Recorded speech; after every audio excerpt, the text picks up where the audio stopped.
we can meet. That's our.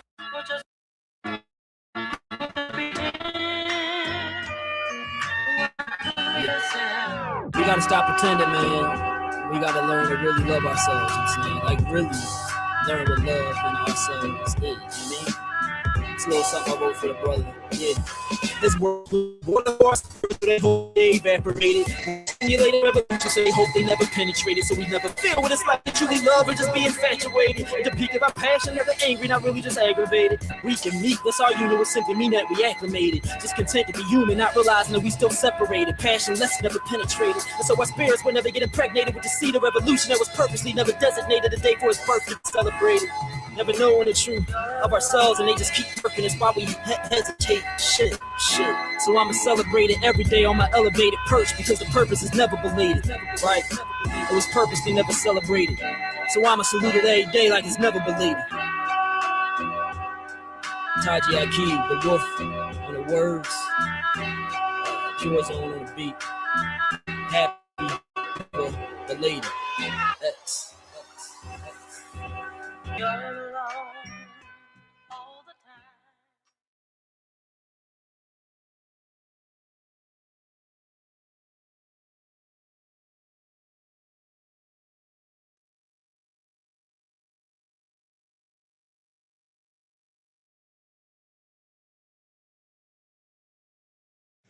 Why should we concern ourselves? What impact does what happened to them have upon us? Number one, first you have to realize that up until 1959, Africa was dominated by the colonial powers, and by the colonial powers of Europe having complete control over Africa. They projected the image of Africa negative. They projected Africa always in a negative light.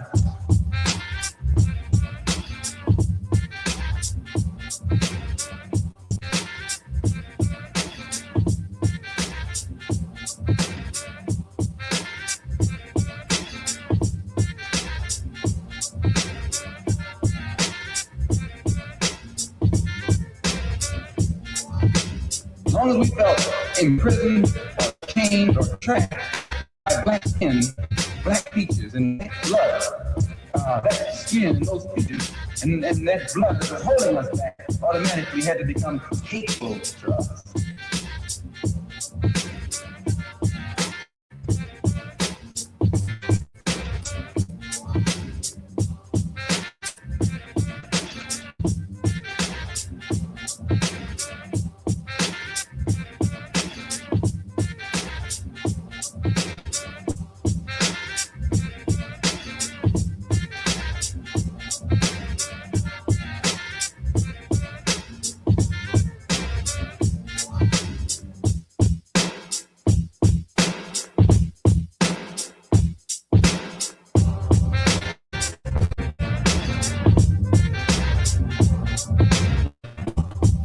Brotherhood of everybody. For the brotherhood of everybody. For the brotherhood of everybody.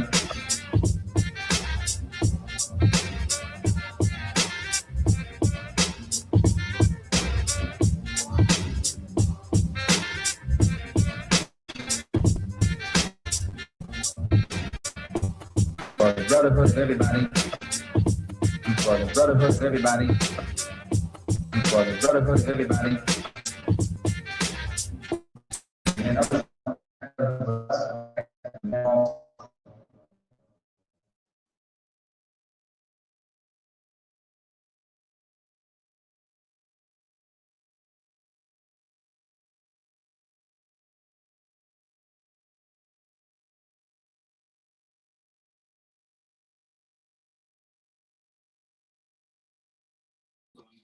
Black power, black power. Always. Dynamite. Okay, we're doing a tribute to Malcolm X tonight. Okay. Right. Excellent. Okay. So our Denver studio, will be showing us clips. Luther King is in the 20th century or modern Uncle Tom or a religious Uncle Tom who is doing the same thing today to keep Negroes defenseless. And happy birthday to Malcolm. That Uncle Tom did on and that's him at UC Berkeley in 1962. In that day. The white man this is actually the anniversary of me. being on the front line. Panther front line. The anniversary. Ain't that something? Malcolm X. Oh, this is tight. Martin Luther King Jr. is a fucking Uncle Tom. You turn the other cheek. Hold on. What up, brother? Black Power. We ain't gotta Black Power always. No good, dirty ass pig. If I had it my way, you be lying in this ditch. Grave, take you in the grave right next to Emmett Till. You know how living life non-violent really feels. Can't mix with the best of the best. I'm too ill. I organize, conceptualize, and big. Don't deal with big words. Don't deal with big people. We must come to understand the white man.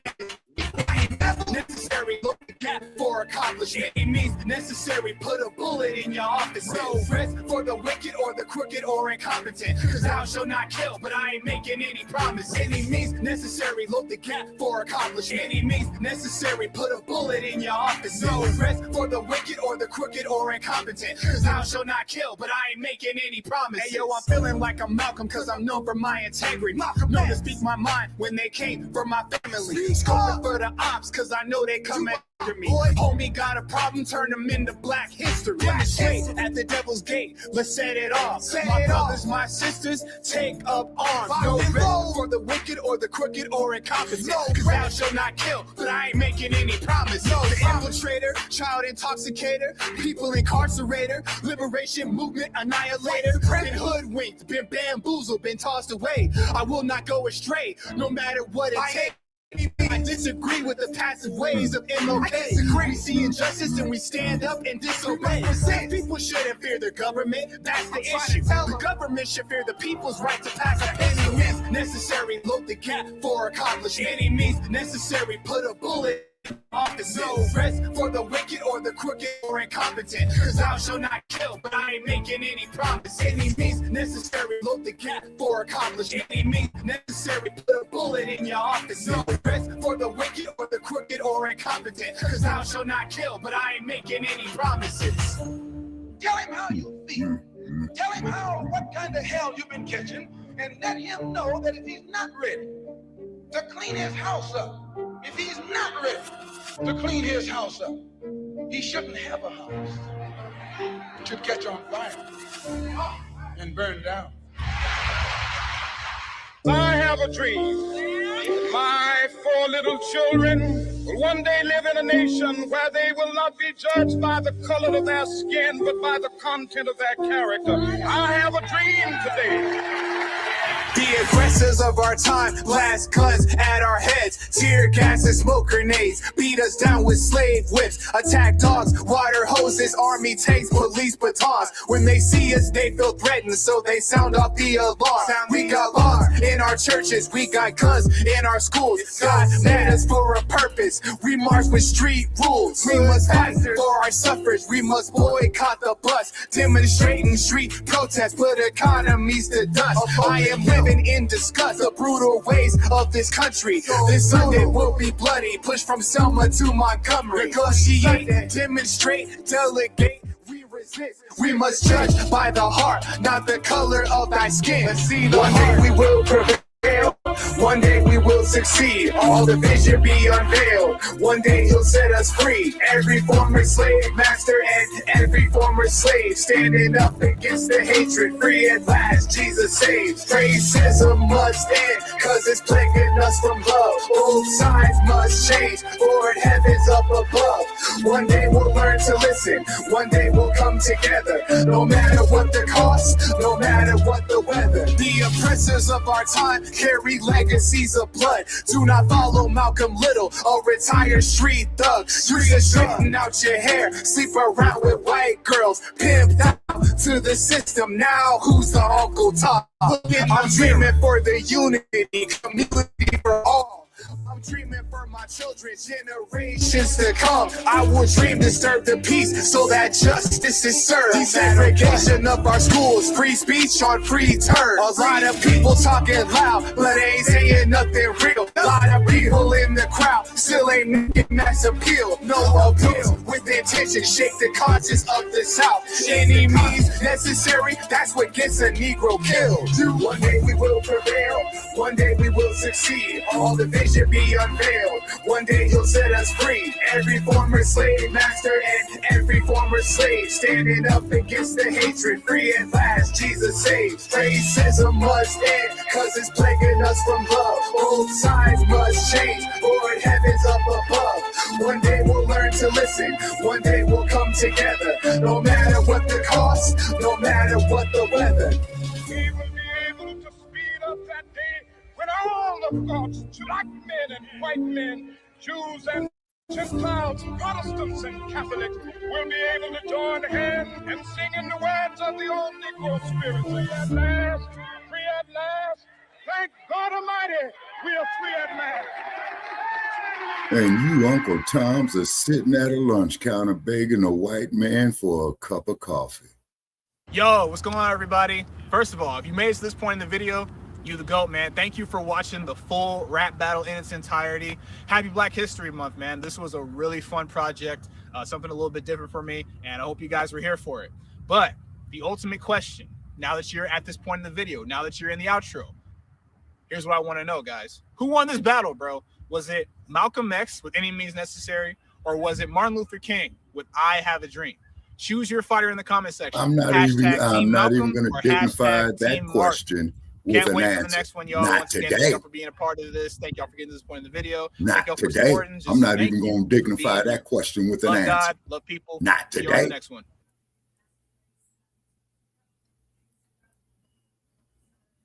But out of all fairness, they did wind up working with each other with limited time that they had. It's grown man shit. It's not a question of who was better. It was a question of which perspective did you have.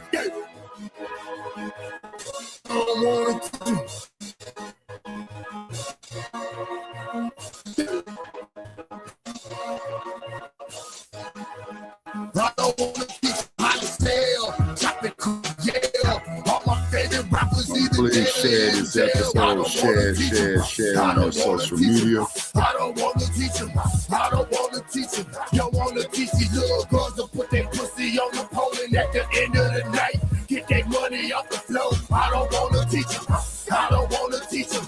I don't wanna teach them, I don't wanna teach them. What about Patrice, Malcolm, Hewitt, P? I don't want these kids to grow up and be me. It was Malcolm who inspired Hewitt P. I used to teach knock them out, some pussy niggas. Know I'm talking about big dope, big weight. We only sell to us, self-hate. Big guns, we only shooting us. Big pimpin', dumb fucks, no revolution. They dead broke, no history on black folks. We fucked up, y'all niggas know it. These kids are our weight, me and Toey. You ain't got keys, no bricks.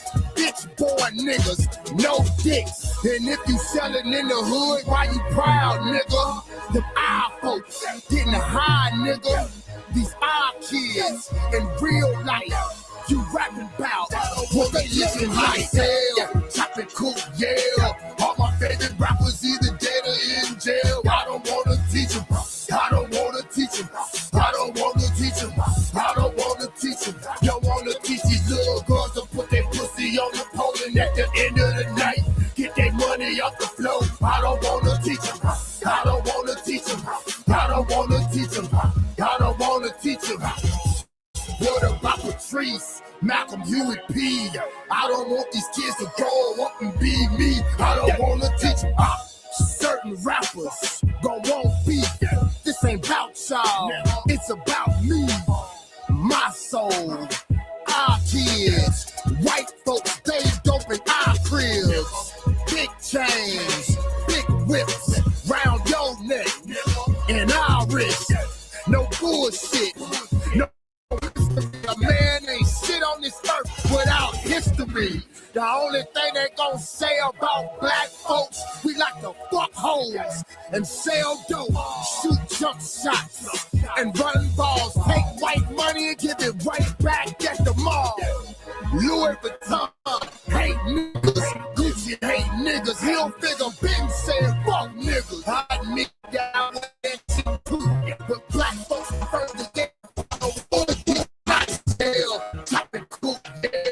All my favorite rappers in the jail. I don't wanna teach him. I don't wanna teach him.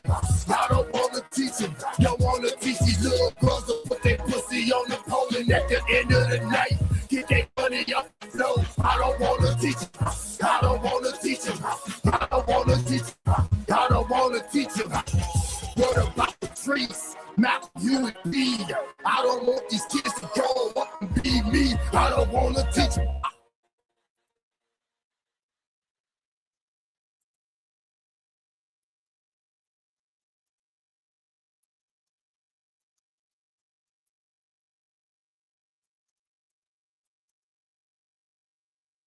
The music is banging, man. It went on mute though, so you know. Yeah, what it is, man. It went on mute, man. It's because, you know, you got outside forces all fucking with it. Hey, send them links to everybody. I would put that in the chat. Put them links out, you know? Okay, I can't send them Dynamite. Yeah, because he's talking about sending them to Dr. Truthberry, Akbar, and Brother Pete. Okay, so I'm going to ask you to do that, Dynamite, because I'm having issues with this computer. Oh, I don't know if I can do it either. When I back out, okay, well, put it in the chat and I'll copy it. Okay. Yeah, y'all put it in the chat for me and I'll copy it out. Okay. It's in the private chat. Can you see it in the private chat? I thought that's where I was. Yeah, I'm putting it in the private chat. Send it to Blacc. You got his, right? Lord have mercy. Yes. Boy, Streamyard is something dirty motherfuckers, boy. That didn't change it. It is.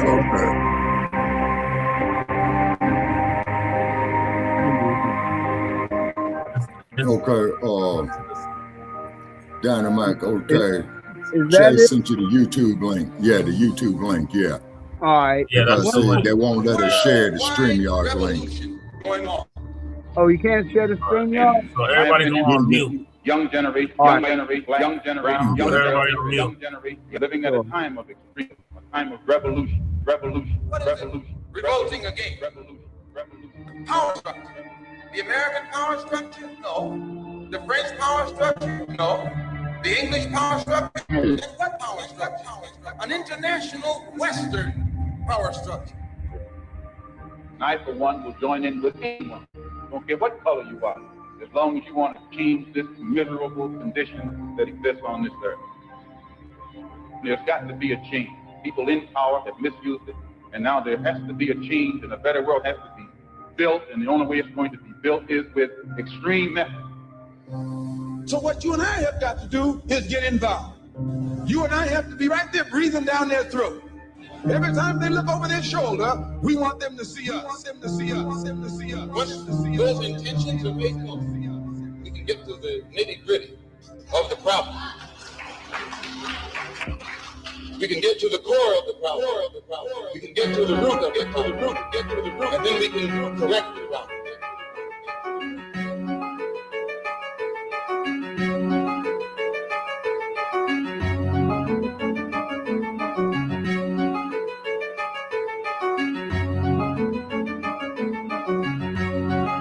Video.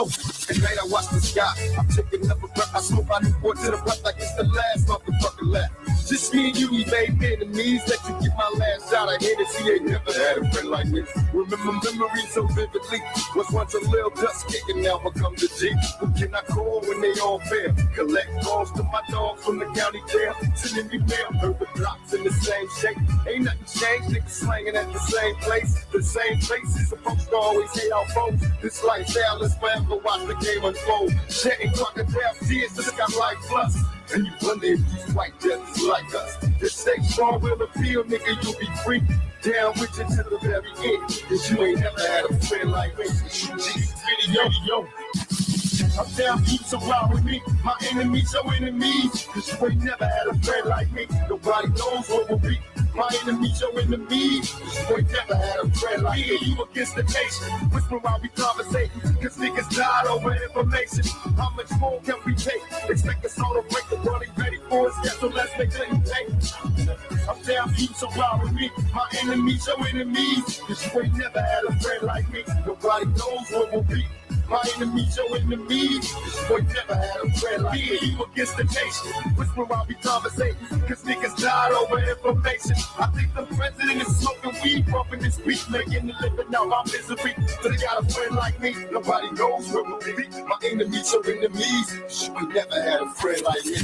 I be blamed, forgive me, Lord, I'm insane. In search of fame, won't work to change. Following the footsteps of past dealers. You put a ski mask on witnesses, we blast dwellers. Right now they jealous and attack the war. More casualties, no survivors. Any man at the device quickly dies. Cause we got us in my quest for chips. We wear vests equipped with automatic fire. We reply when my enemies trip. Me and you against the nation. Whisper while we come. Cause niggas died over information. How much more can we take? Expect us all to break the world ain't ready for us. Yeah, so let's make it take. They never wanted us to make it. Everything that we possess, we had to fight and take it. I think the president is smoking weed, bumping this beat, making the living out my misery. So they got a friend like me, yo. I'm down deep, so ride with me. My enemies, your enemies. Cause you ain't never had a friend like me. Nobody knows what will be. My enemies, your enemies. Cause you ain't never had a friend like me. You against the nation. Whisper while we conversating. Cause niggas died over information. How much more can we take? Expect us all to break the world ain't ready for us. Yeah, so let's make it take. I'm down deep, so ride with me. My enemies, your enemies. Cause you ain't never had a friend like me. Nobody knows what will be.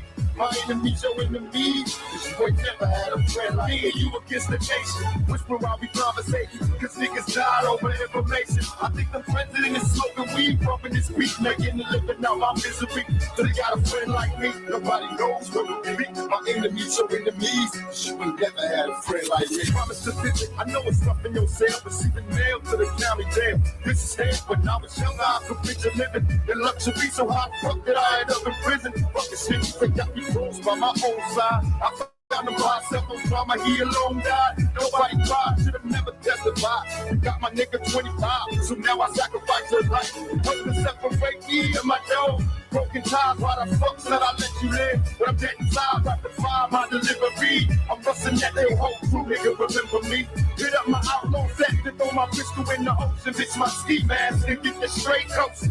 This visited day that said quitting, always there to see the closest road dog. Cause you ain't never had a friend like this. Video. I'm down deep, so ride with me. My enemies, your enemies. Cause you ain't never had a friend like me. Nobody knows what will be.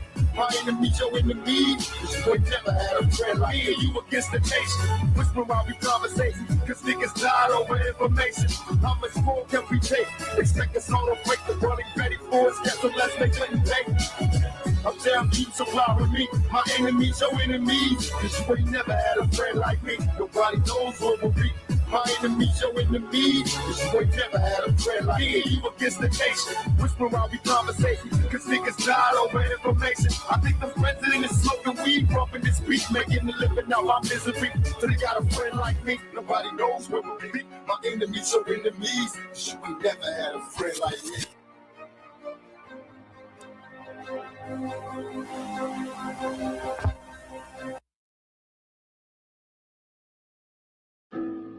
The purpose of our organization of Afro-American Unity, which has the same aim and objective, to fight whoever gets in our way.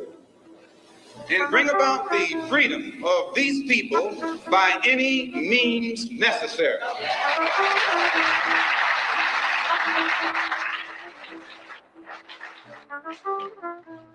Yeah, new Malcolm X. By any means, I learned from what I seen, had a dream, till it turned to a nightmare. Martin Luther the King without a queen, nah I mean,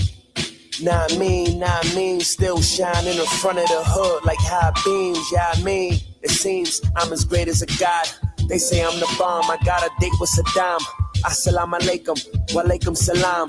Cooking turkey bacon, but I don't pray to Allah. Nah, die for it all or live for something. Shit can get disgusting within this discussion. Fuck it, would you risk your life for what you believe in? The world is cold, at least you wasn't anemic. They wanna kill me mid-speech, afraid of my truth. A few real niggas left, they hate that I'm proof. My value on demand, niggas can't ignore it. And if you can't buy it twice, then you can't afford it. See, I'm the man of all this real shit these niggas is claiming. They physically free, mentally living in cages. Pray for them. New Malcolm X. Yeah. By any means, I learned from what I seen. Had a dream, till it turned to a nightmare. Martin Luther the King without a queen, nah I mean. By any means, yeah that I mean. In the coupe, my Miss Coretta Scott theme, and I swear I had a dream. I had a dream, but there was none like that. The King. I know their life is pie. I'm a tiger. I'm pissed. Sing on you clowns, swimming up a scene, drunk, pray to God, don't drown. I'm Mr. $1, ain't got $1 in my pocket, pick up coin at the gravel, long travel road, I suppose. I expose myself through the music, talking execution, moves I do, kick dumb flips, somersault, mastermind when the kill spring, then somersault, summer assault, mash words, mumble talk, on fumble, y'all. Look at me rambling as usual. You don't know what 16 gunshots would do to you. 2 handguns. Shotgun user like bluka, one none I can do. I was focused on the movement, want to kill me, then do it like we can be the start and the spark of the revolution, televised through some rebel lies, hella uncivilized, dangerous, capable individuals and odds. Man, just bringing the pallbearers, all y'all fault, start from y'all errors. Lord, them people you call home, equip them with long feathers and make sure that they stalk my steps wherever I walk. And yeah, I'm Malcolm X on the X pill. On the jet, going to Russia to go be sweater. Hope they don't check the customs, connectors or whatever. Hope they don't check the customs. A lot of guys just overstate the obvious. Cliche niggas from colleges rambling about their consciousness. If you ask me, that's exactly what the problem is. Politics and probably wanna crack a nigga starting this shit. I never beg for pardon, just a part of Lions Mafia, the horrifying, rotten, writing revolution army, rap. It's a struggle with a C or a K. Social work on the way. You children better behave. And all the Christians want to know if I'm 5%ing. And 5%ers want to know if I'm rocking with them. And the Hindus want to know which past life is the beginning. And I'm just shrugging my shoulders like, my nigga, what's the difference? Still mass murder. I'm that Turner on that Geo. Who's lying? Kill a lion. Wear his body like a snuggie. Hot, fresh hemoglobin. Warm the skin of a druggie. And all these fuckers place around me all pretending they love me. Still any means necessary. Even if it means getting buried. Even if it means getting carried by your closest friends rocking gloves at the cemetery. It's gonna get ugly, New Malcolm X. By any means, I learned from what I seen, had a dream. Till it turned to a nightmare. Martin Luther the King without the Queen. Inspiration like you're late somewhere on vacation. Your whole crew zombie. The nation. It's strictly observation, so why bait you? Inflection with my nature proceeds and extends like the makers. Won't have to primate your height and states emergencies against the wall, hitting your knees. Somehow it reached us. I know I was walking eager, something awful lies between us. Properly a siren screaming, sky was falling through my fingers. But you see, all of these bombs playing hopscotch so close next to you and me. It kinda got me thinking, what is life but chugging ether and loving people? And I know it's hard for you to see. When I say you, I'm scared, I'm really just talking to me. I'd rather change the subject. Holidays and love sweats and great sex caused a cardiac arrest. And to make it this far, we done hobbled and stepped. I done lost a few queens for these here rap checks. You follow and press. I'm in the jungles with hacksaws, pushing the caravan in land for actual woes. Holding my nuts on the cavernous as a lantern, scrambling for the light inside your eyes with a fist of mud. Spend my little yearly earnings on the trip to the Nile and send me in real searching for the real plug. Pray the stench and cord extend to Adamsville, where shit by the solid as a willow in a windstorm. Man in the cannons, handing them death slips, Lord. Way before my time, feeling like a stillborn. Under pressure like Freddie, and God bless you if you find yourself sleepwalking in on our session, or find yourself late sneaking in on God's lesson like you got your homework. Couldn't get the last question.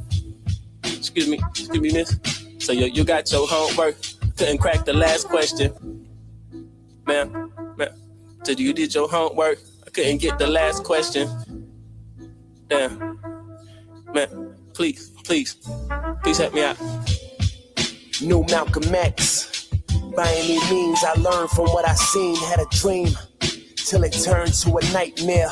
Martin Luther the King without a queen, know what I mean?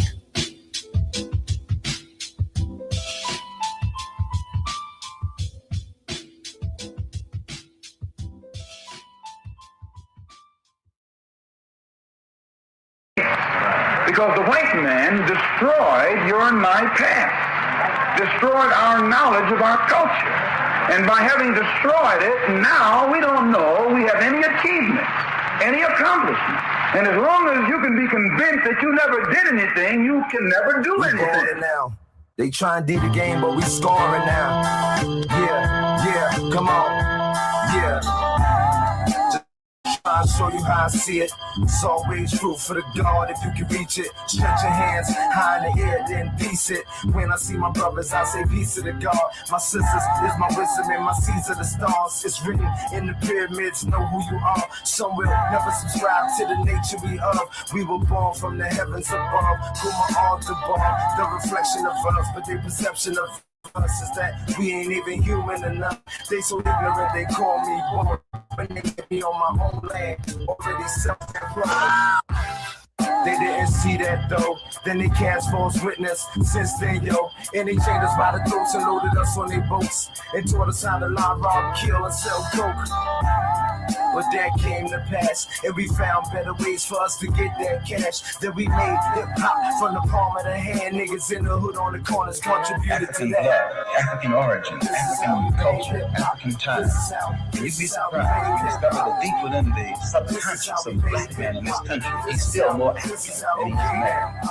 Tell me, what did you bring to make the world vibe and recognize one thing? Or to teach the ghetto youth to be wise and in tune with the stars, sun, and moon from a one-bedroom? Who gave them the truth when you left them to lose? Made them believe in themselves when they were sick with the blues. They souls started stirring and they knew what to do. Then they made some hip-hop, now we eating the food. Respect the seed, we just a part of the tree. We stand here today because our roots run deep. And even though we run around like it's sweet, never forget how your family members got beat. They only left us coke, left guns in the hood, they left us broke. Put nooses round our throats until we started to choke. Then wet us up with they hoses cause we wanted to vote. But that came to pass, and we strive diligent so we can still surpass. So hold your hands high because we free at last. It was Martin Luther King who contributed to that. This is how we made hip-hop. This is how we made hip-hop.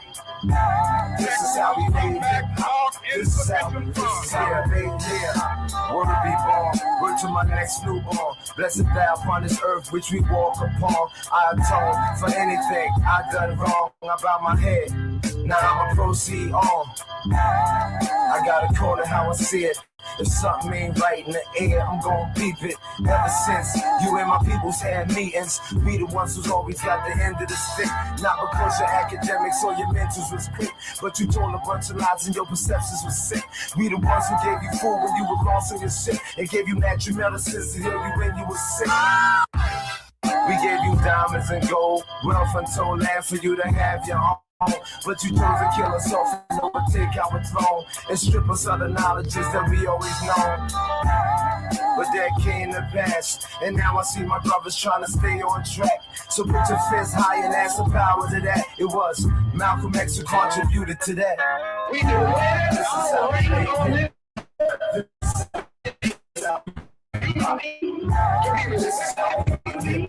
This is how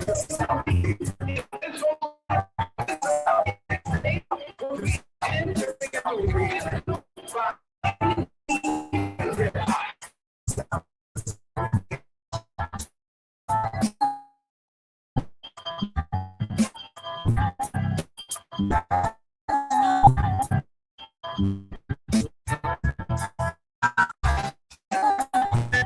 still language in the corners of American society.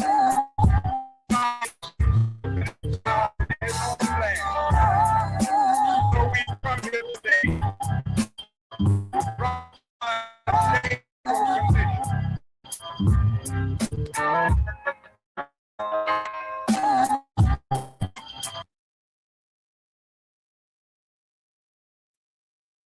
Greetings, ladies and gentlemen, and welcome to Shabaka's Black Experience Enhanced. Air date of this episode is May 19th, 2026.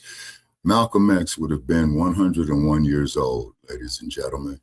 Okay, and this is definitely a man that they are trying to erase from our history, is because we're trying to post a link to this episode, okay, and it's being blocked. Okay, but we're not surprised, okay?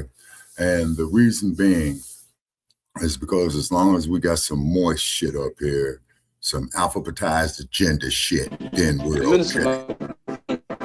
But as soon as we start talking about one of our greatest icons, we get shadow banned. About one of the most pervasive beliefs in the general society about the Nation of Islam. Talking to you like talking to myself, cause there ain't no getting through to you at all. And I've been thinking since I came to jail. I tried to reach out to you, but it was to no avail. Guess it ain't nothing else to do when we got up. We hard now beefing like we never knew each other. Talk about coop, no became my life now. I'm sipping Bellini, living that lifestyle. And that is that it is an organization dedicated to the use of violent means to attain its goals. The question I have is, how true is this? And why do you think it persists in society? Pistols, I put my mic down. I almost lost my life there. They trying to put the bikes up and the gun down. This one trying to buy a bike and he got gunned down. This one trying to change his life but he got burnt down. This one around with no pipe so he got gunned down. Listen, do as I say, do as I do. And ain't not looking good for you. Have never been guilty of initiating any aggressive acts of violence. 33 years or more. If I weren't rich, you wouldn't be put up to my funeral. First they kicking you, hugging you, they suing you. If it was me, it was you, I'm wondering what you would do. I just put up on your mama, homie, she beautiful. Yeah, gotta keep the strap, can't let you latch all on me. I got married to the game, she be racks all on me. Now I got diamonds on my ring, look like a matrimony. First you screaming my name, then fall a lawsuit on me. You'll hate to see me reach my full potential. You want me robbing, popping mileage, popping pistol. I'm going to college, cut to the youngest, I'm influential. Thought it was Congress, they ain't know this was the presidential. They ain't know that I was influential. You trying to change your life, but they won't let you. I know they know I'm special, why they playing with you? You dropping jewels, I'm dropping jewels, you see the difference. Dropping jewels for your dog, they don't appreciate it. Everybody gonna say you fake. Back Maybach with the so you don't notice me. When the money burn the fan, you can't even roll the piece. Just all the pain that I went through had to be the recipe. I still talk it all, bro, like the best of me. Hey yo, this twist on charges, that ain't my destiny. Every time I said I stood on it, I got integrity. I put my hood on it, I bring the chest with me. You need security by your face, you can rest in peace. Charge against that actually stems from the guilt complex that exists in the conscious and subconscious minds of most white people in this country. They know that they've been violent in their brutality against Negroes, and they feel someday the Negro is going to wake up and try and do unto them as they have done to do unto the whites as the whites have done unto us.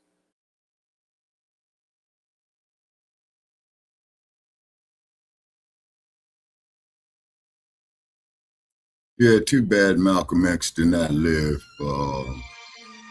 I remember as a kid being Malcolm X, this is what I recall. Malcolm X looked at the problems of discrimination of all people. Since Malcolm X civil rights movement to fight whoever gets in our way. All need to think the way I think. By any means necessary. There's a difference between the civil rights movement and the Black empowerment era. Excuse me. Big difference. Do you promote violence? No, I do not. What is your name? Genesis the Ruckus. Are you anti-white? Are you anti-white? Do you think like Malcolm X? I think like Malcolm X by any means necessary. Okay, thank you for your time. We gotta move. I think like Malcolm X. I think like Malcolm X. By any means necessary. Martin Luther, I got a dream. I got a dream. I got a dream. Yeah. I think like Malcolm X. I think like Malcolm X. By any means necessary. Martin Luther, I got a dream. I got a dream. I got a dream. Yeah. I think like Malcolm X. I think like Malcolm X. By any means necessary.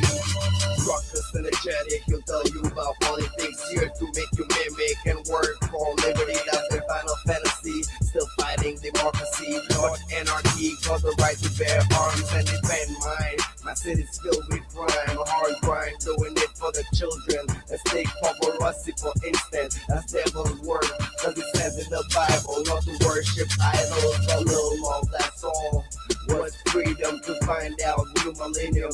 All lies bring pride and awful with the money that you stole from the people. Me, of course, looking back now. This thing better stop, not now, but right now. Cause all I see is more than they Hitlers. Listen to the viewers, you see in the media, bad press. Learned that when I read Malcolm X. Democrat like Obama, no Republican, nor conservative. My people need jobs, not casinos. Casinos. Yeah! Ruckus. Like Malcolm X. I think like Malcolm X. By any means necessary. Martin Luther, I got a dream. I got a dream. I got a dream. Yeah! I think like Malcolm X. I think like Malcolm X. By any means necessary. Martin Luther, I got a dream. I got a dream. I got a dream. Yeah! I think like Malcolm X. I think like Malcolm X. By any means necessary. Martin Luther, I got a dream. I got a dream. Yeah! I think like Malcolm X. I think like Malcolm X. By any means necessary. Martin Luther, I got a dream. I got a dream. I got a dream. Yeah! Bang, bang. Bang, bang.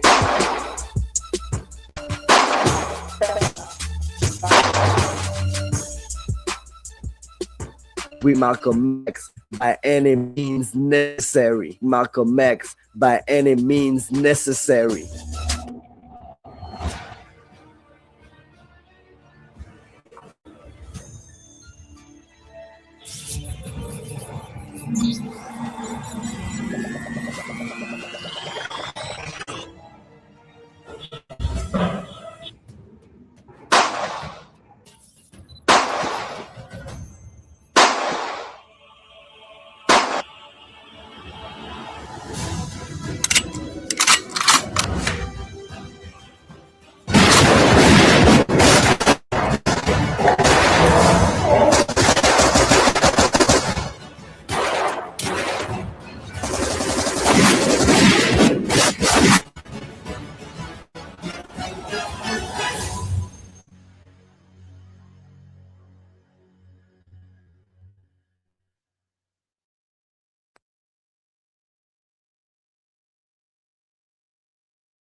Before I get involved in anything nowadays, I have to straighten out my own position.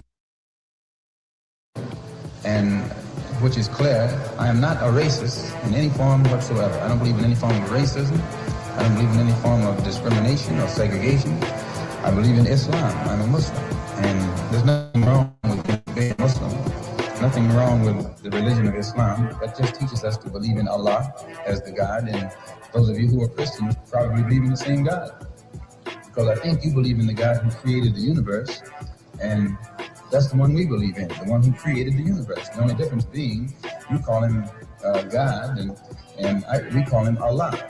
Jews call him Jehovah. If you could understand Hebrew, you probably call him Jehovah too. If you can understand Arabic, you probably call him Allah. But since the white man, your friend, took your language away from you during slavery, the only language you know is his language, your friend's language. So you call for the same God he calls for. When he's putting a rope around your neck, you call for God, he calls for God.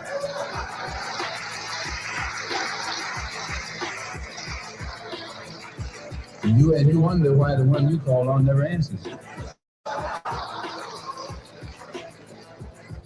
And so when I got over there and went to Mecca and saw these people who blonde and blue-eyed and pale skin and all those things, I said, well, but I watched them closely and I noticed that though they were white and they would call themselves white, there was a difference between them and the white one over here.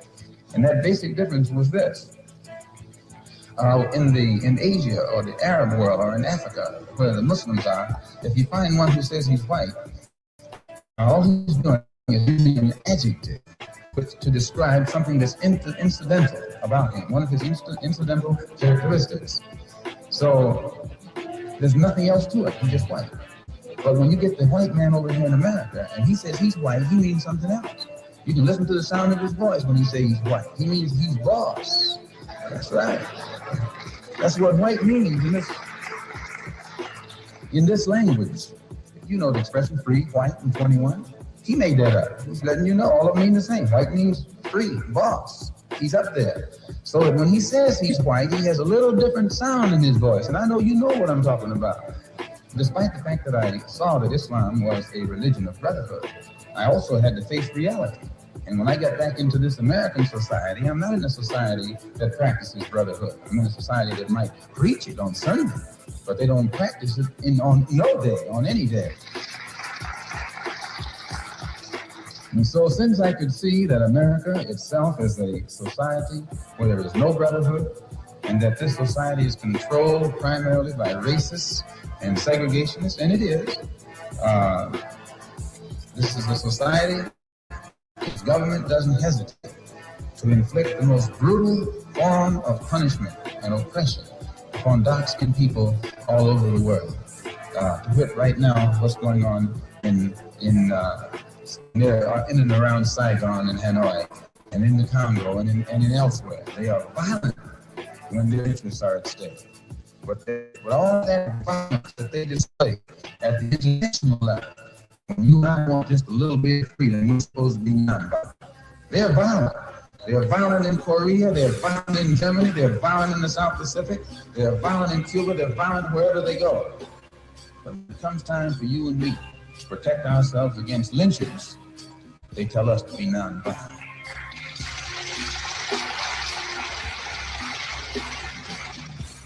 We should defend ourselves. And when I say that we should defend ourselves against the violence of others, they use their press skillfully to make the world think that I'm calling on violent spirit. And I wouldn't call on anybody to be violent without a cause. But I think the black man in this country, above and beyond people all over the world, will be more justified when he stands up and starts to protect himself, no matter how many necks he has to break and heads he has to crack.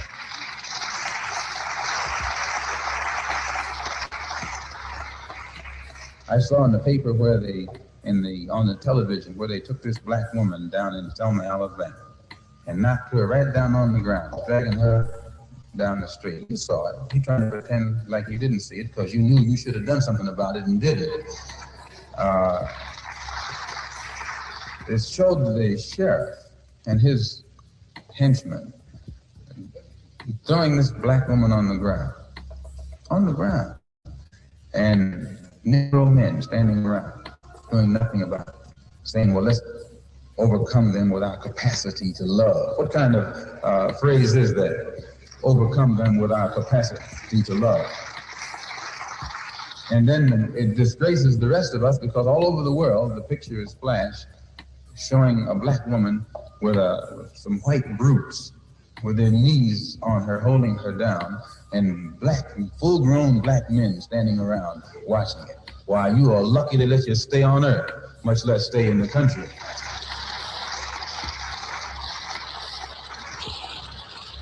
When I saw it, I dispatched a wire to Rockwell. Rockwell was one of the agitators down there. Rockwell, this Lincoln Rockwell. And the wire said, in essence, that this is to warn him that I am no longer held in check from fighting white supremacists by Elijah Muhammad's separatist black Muslim movement. And that if Rockwell's presence in Alabama causes harm to come to Dr. King or any other black person in Alabama who's doing nothing other than trying to enjoy their rights, then Rockwell and his Ku Klux friends would be met with maximum retaliation from those of us who are not handcuffed by this nonviolent philosophy.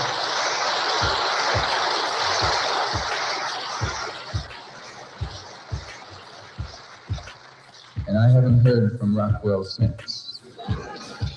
And brothers and sisters, if you and I would just realize that once we learn to talk the language that they understand, they will then get the point. You can never reach a man if you don't speak his language. If a man speaks the language of brute force, you can't come to him with peace. Why, good night. He'll break you in two, as he has been doing all along. If a man speaks French, you can't speak to him in German. If he speaks Swahili, you can't communicate with him in Chinese. You have to find out, what does this man speak? And once you know his language, learn how to speak his language. And he'll get the point. There'll be some dialogue, some communication, and some understanding will be developed. And you've been in this country long enough to know the language the Klan speaks. They only know one language. And what you and I have to start doing in 1965, I mean, that's what you have to do, because most of us already been doing it, is start learning a new language. Learn the language that they understand. And then when they come up on our doorstep to talk, we can talk.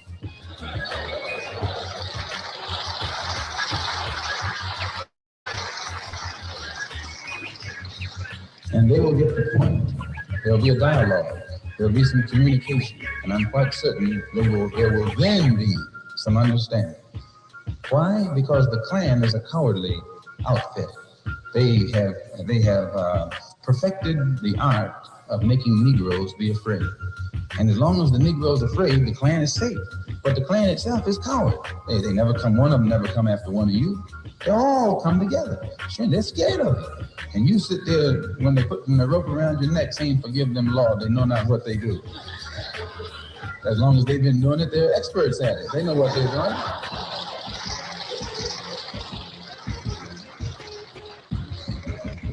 No, since the federal government has shown that it isn't going to do anything about it, but talk, then it is a duty.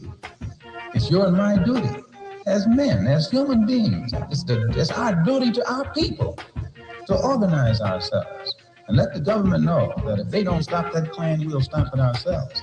And then you'll see the government start doing something about it. But don't ever think that they're going to do it just on some kind of morality basis. No.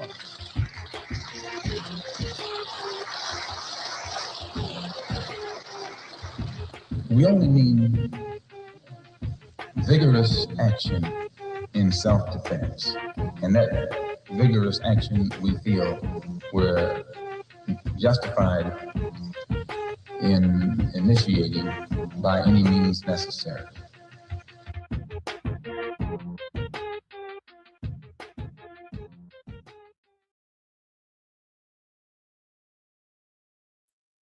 Well, all right.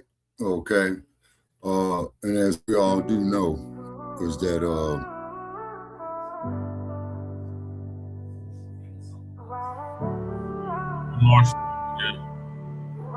okay. All right. Born in the fire where the hatred ran deep. A house in the night, no chance for sleep.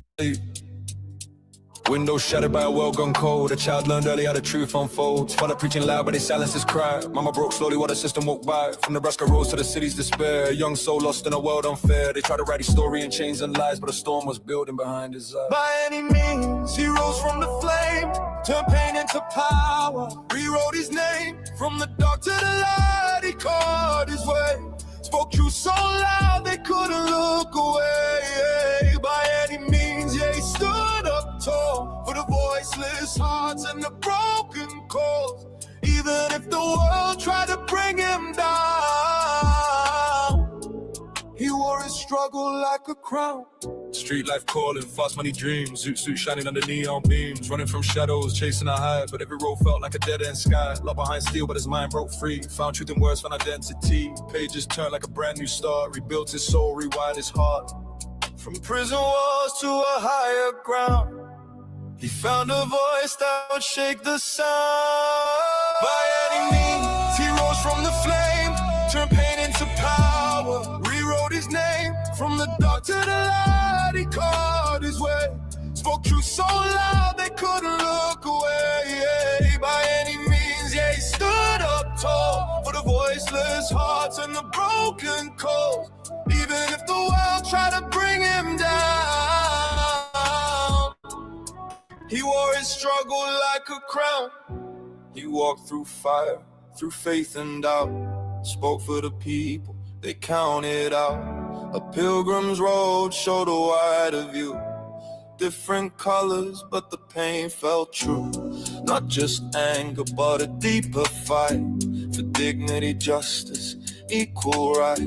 Evolved in truth, never stood the same. Still they feared the man he became. From Harlem streets to a global stage, every word like a turning page. Challenging power, calling it clear. Voice they respected but learned to fear. He knew the cost of the path he chose. Still stood firm as the tension rose. February day, shots rang loud. Silence fell over a grieving crowd. By any means, his legacy stays. Echoes of truth in 1,000 ways. Though they tried to silence his flame, the world still remembers his name. By any means, we carry it on. Through every fight where justice is gone, he didn't fully multiply. In every voice that won't be denied. From ashes to fire, from pain to pride, the spirit walks where the brave reside. Not just a man, but a living spark. A light that still cuts through the dark.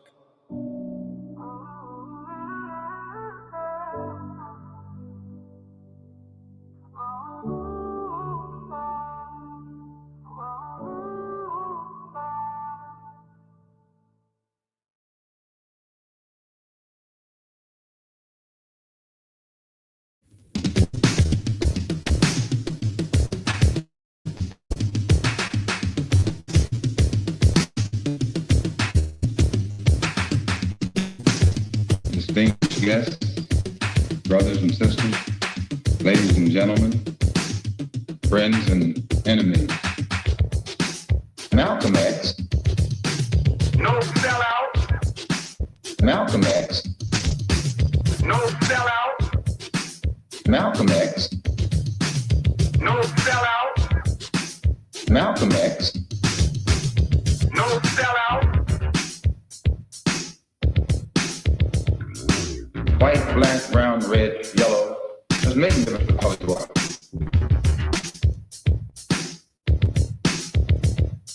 The only thing power respects is power. They take one little word out of what you say, ignore all the rest, then begin to magnify it all over the world to make you look like what you actually are. Much of what I say might sound like it's stirring up trouble, but it's the truth. It's the truth. It's the truth. It's the truth. It's the truth.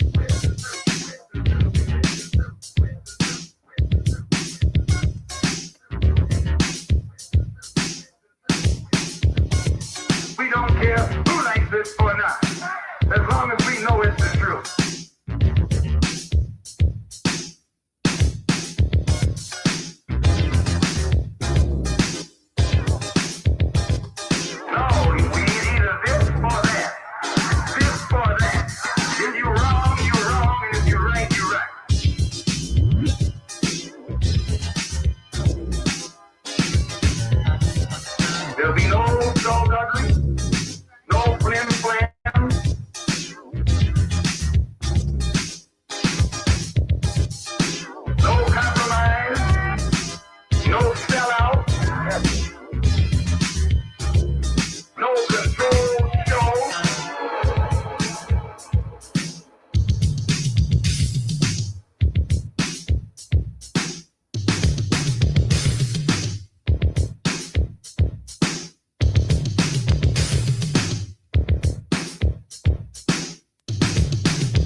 Malcolm X. No sellout. Malcolm X. No sellout. Malcolm X. No sellout. Malcolm X. No sellout. You can't deny that. You may not like my opinion, but you can't deny it. If you're afraid to tell the truth, why you don't even deserve freedom.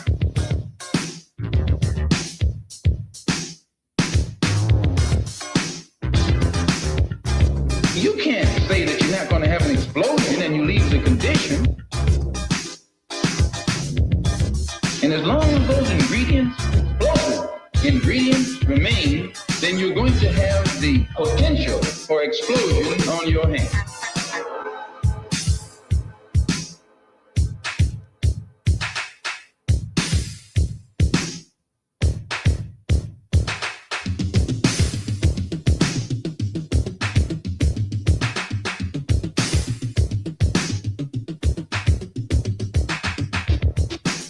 Malcolm X.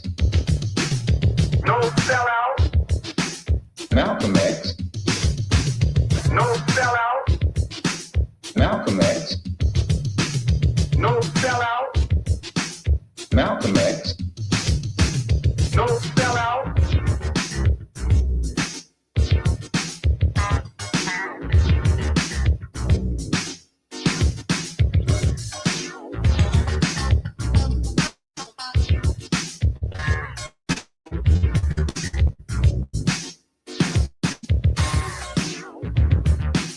I'm not the kind of person who come here to say what you like.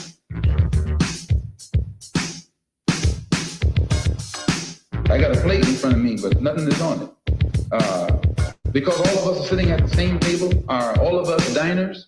I'm not a diner until you let me dine. Then I become a diner.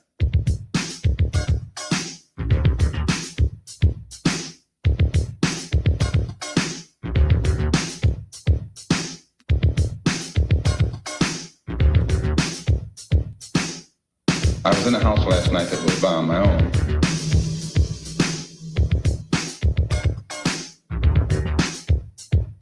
It isn't something that made me lose confidence in what I'm doing.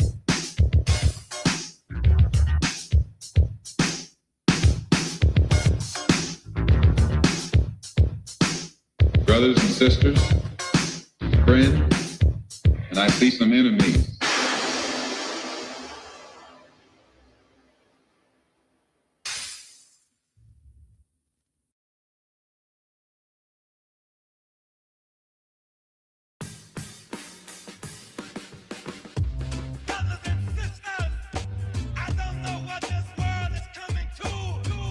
Yeah, them good when it comes to the flow. Many step up, but we're the ones that shit up. See, we coming from the under and we making a sound. From some Frankiano, make the people come around. This is not a small time thing. Let me tell you about what happened with the movement.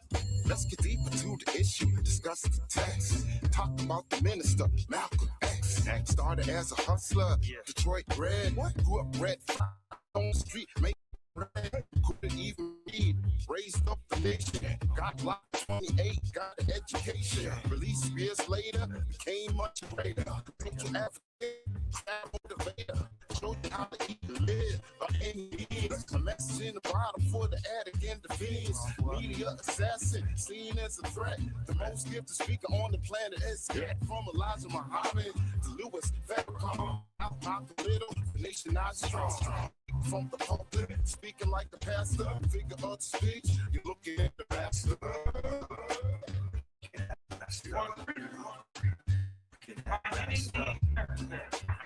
We want justice.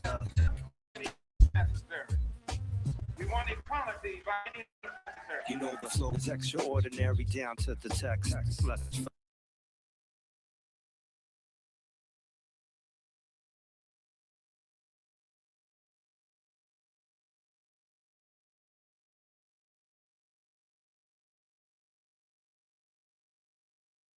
life and the guy was Malcolm X.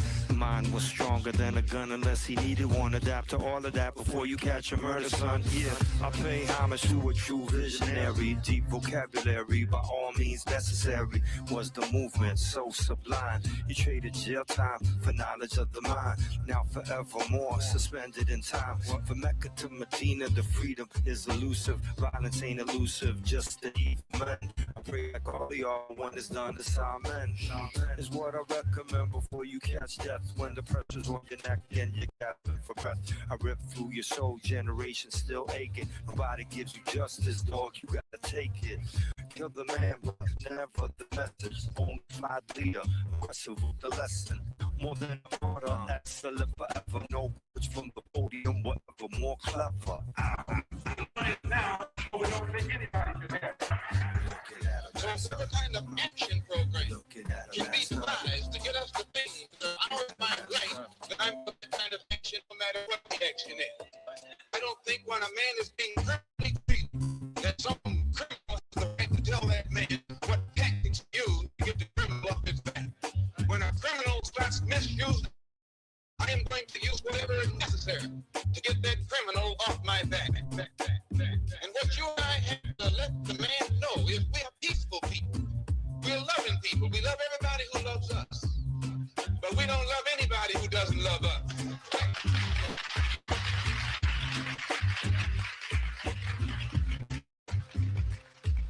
We're nonviolent with people who are nonviolent with us. But we are not nonviolent with anyone who is violent with us.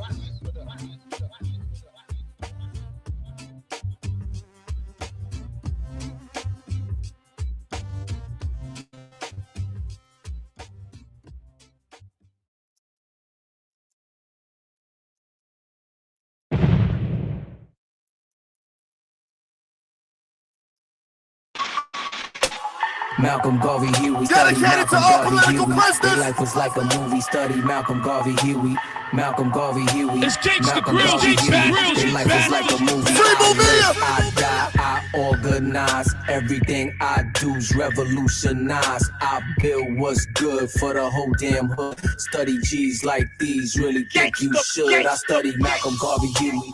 Malcolm Garvey Huey. Marcia Cody with the Uzi. Listening to Fela Kuti. I'm Ogun with the machete.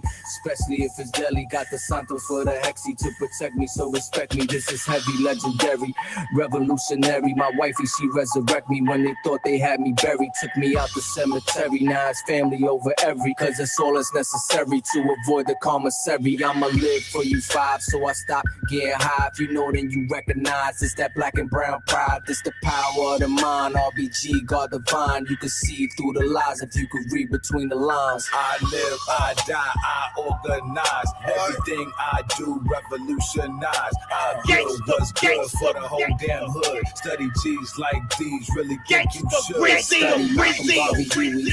Malcolm Garvey Huey. Study Malcolm Garvey Huey. Malcolm Garvey Huey. Malcolm Garvey Huey, Bunchy Bobby, packing Tukey. Sitting by the door so you can say I'm acting spooky. Just like in the movie, son, you better pack your toolie. Niggas switch be acting fruity, you'll be cracking like they pookie.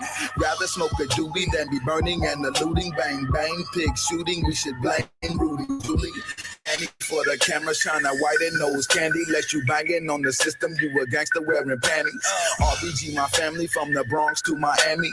Police cannot stand me, Pacquiao like a Manny. Call me Little Bobby Hutton, cause I'm first to push the button. Rappers don't be saying nothing to the system, we say fuck them.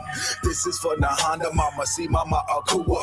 All the real OGs, I'm a soldier, cause you told me study Malcolm Garvey Huey. Malcolm Garvey Huey. Malcolm Garvey Huey, I'm reporting in the duty. Sticky, icky, yours truly here for duty. Don Davino, M.A. Uno, you know how we drop the jury. This is real, not a movie, not Mickey, Donald, Goofy. I'm a soldier, I avoid a bitch nigga like the coochie. Cool face in a hoodie. Fresh pair of khakis, we could do this like we fama. Go to war like the Apaches for whatever, I stay ready. I learned that in Tallahassee. Babatunde used to school me as a juvie, skipping classes. Never let the system use me. My duty is my passage, watch the home No army, they don't always show their badges. Keep your family living healthy. Teach your children about their blackness. Teach your wifey how to use the ratchet. This shit is classic. Get your food, clothes, and shelter. Fuck the system, pimp it backwards. I ain't hating. I'm just saying, if you wanna be a rapper, study Malcolm Garvey Huey. Malcolm Garvey Huey, study Malcolm Garvey Huey. Malcolm Garvey Huey, study Malcolm Garvey Huey. Malcolm Garvey Huey, study Malcolm Garvey Huey. Malcolm Garvey Huey. A tactical approach is designed to get the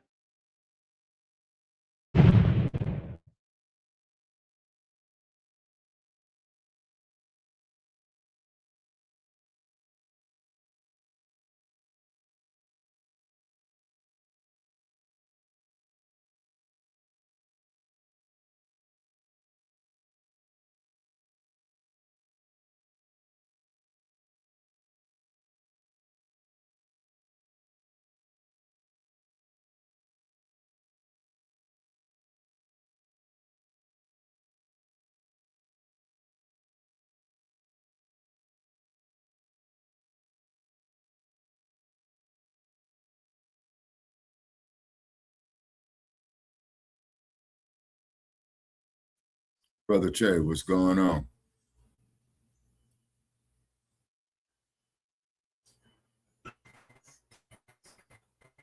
Okay.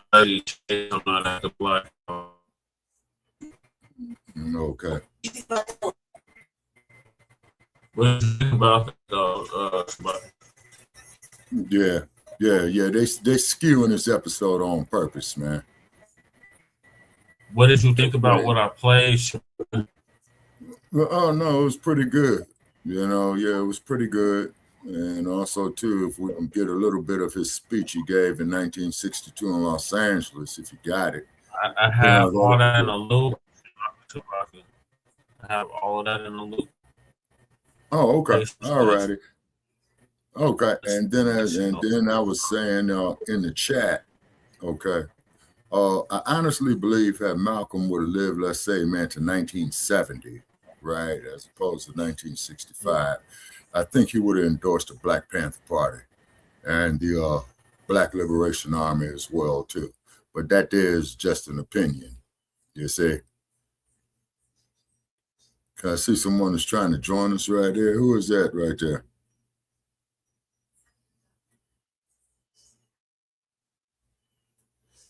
Okay, all righty. See someone is trying to join us. Okay, we're waiting for Brother Che to reconnect out of Denver, Colorado. Okay, and Malcolm X would have been 101 years old today. Okay, he was only 39 years old when he died back in 1965, which was a tragedy.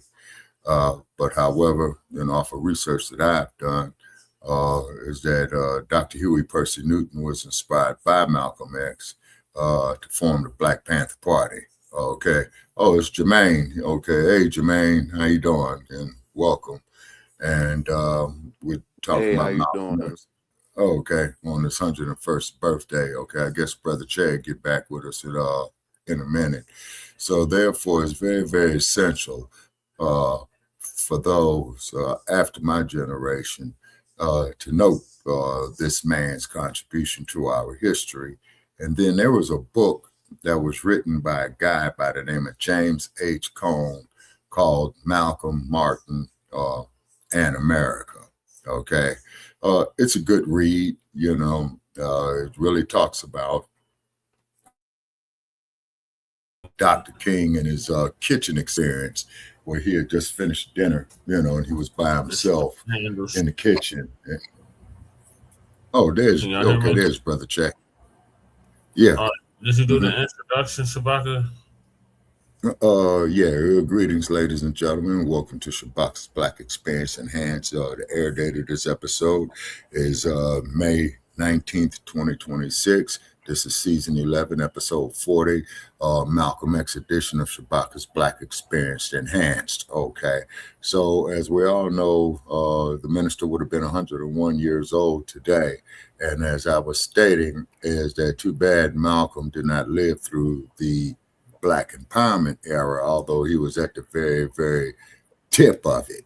you say, is because Dr. Huey P. Newton was influenced by Malcolm, which inspired him, the Forte brothers, little Bobby Hutton, Bobby Seale, and Big Man, to form the Blacc Panther Party with point number 7. We want to immediate end to police brutality. Also, too, as we do know, when Malcolm X spoke in 1962 in Los Angeles. Right. I got that speech. We got to do this right.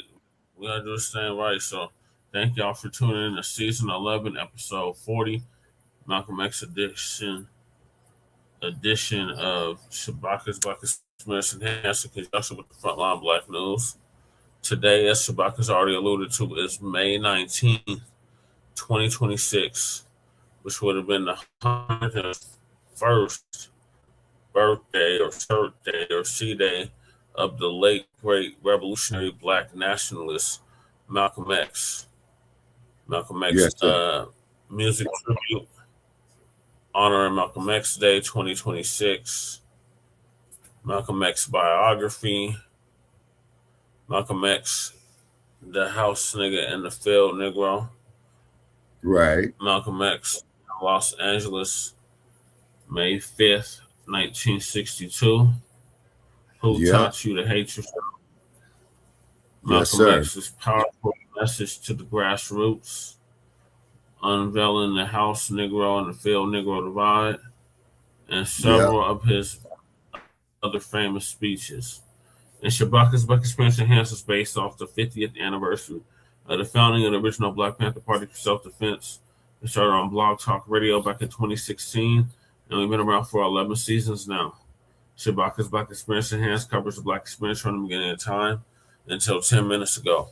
It's also a part of the Frontline campaign and has recently, within the last 2 years, moved from Blogtalk Radio to Streamyard. Please make sure y'all like and share the broadcast, family. Please join us on Streamyard, YouTube, Frontline Black News. The links to all of our channels are in the description, including Frontline Black News, Frontline Black News 2, our backup channel. Make sure y'all sub to that. My personal page, Just Paris, aka Chan Kruma. That's how stream our city council meetings here in Denver and Aurora and community events. Then we got Lady Chase backup channel, Seduction Doll. What are you at now, Seduction Doll? Are you at 50 subscribers yet?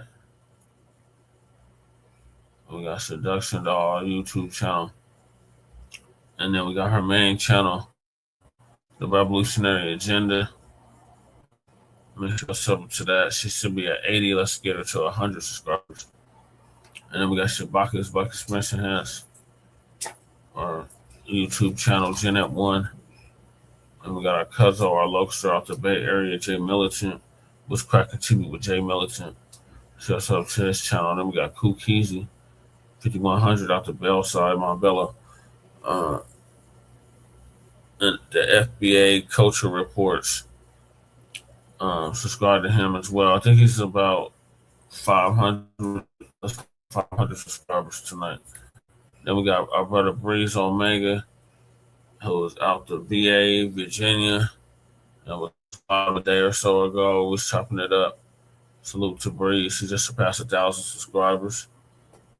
And then we got our brother Church of Black Power out of Watts, California, the Jordan Downs, to see exact. And he is now in Houston, Texas.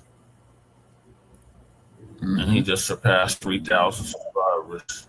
Then we got our brother Torian Reloaded, who's sitting about 77,000 subscribers. And he's been around for a good decade, about as long as us, Shabaka. Okay. And he shows us love, so we show him love back. So salute to him. Let's get him to 80.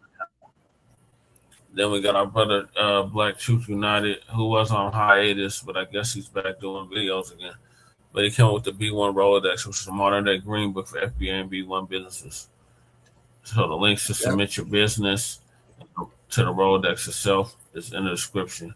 Then we got Council the Congressional Black Caucus and create a foundational Black American Caucus. The link to that is also in the description. Absolutely. And then, man, looking at, I'm sorry, Che, go ahead. I'm sorry.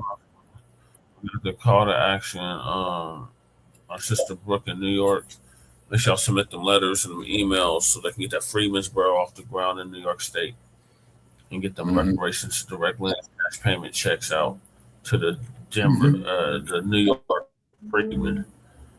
Then we got Lady Chase GoFundMe, donate to that if you haven't already.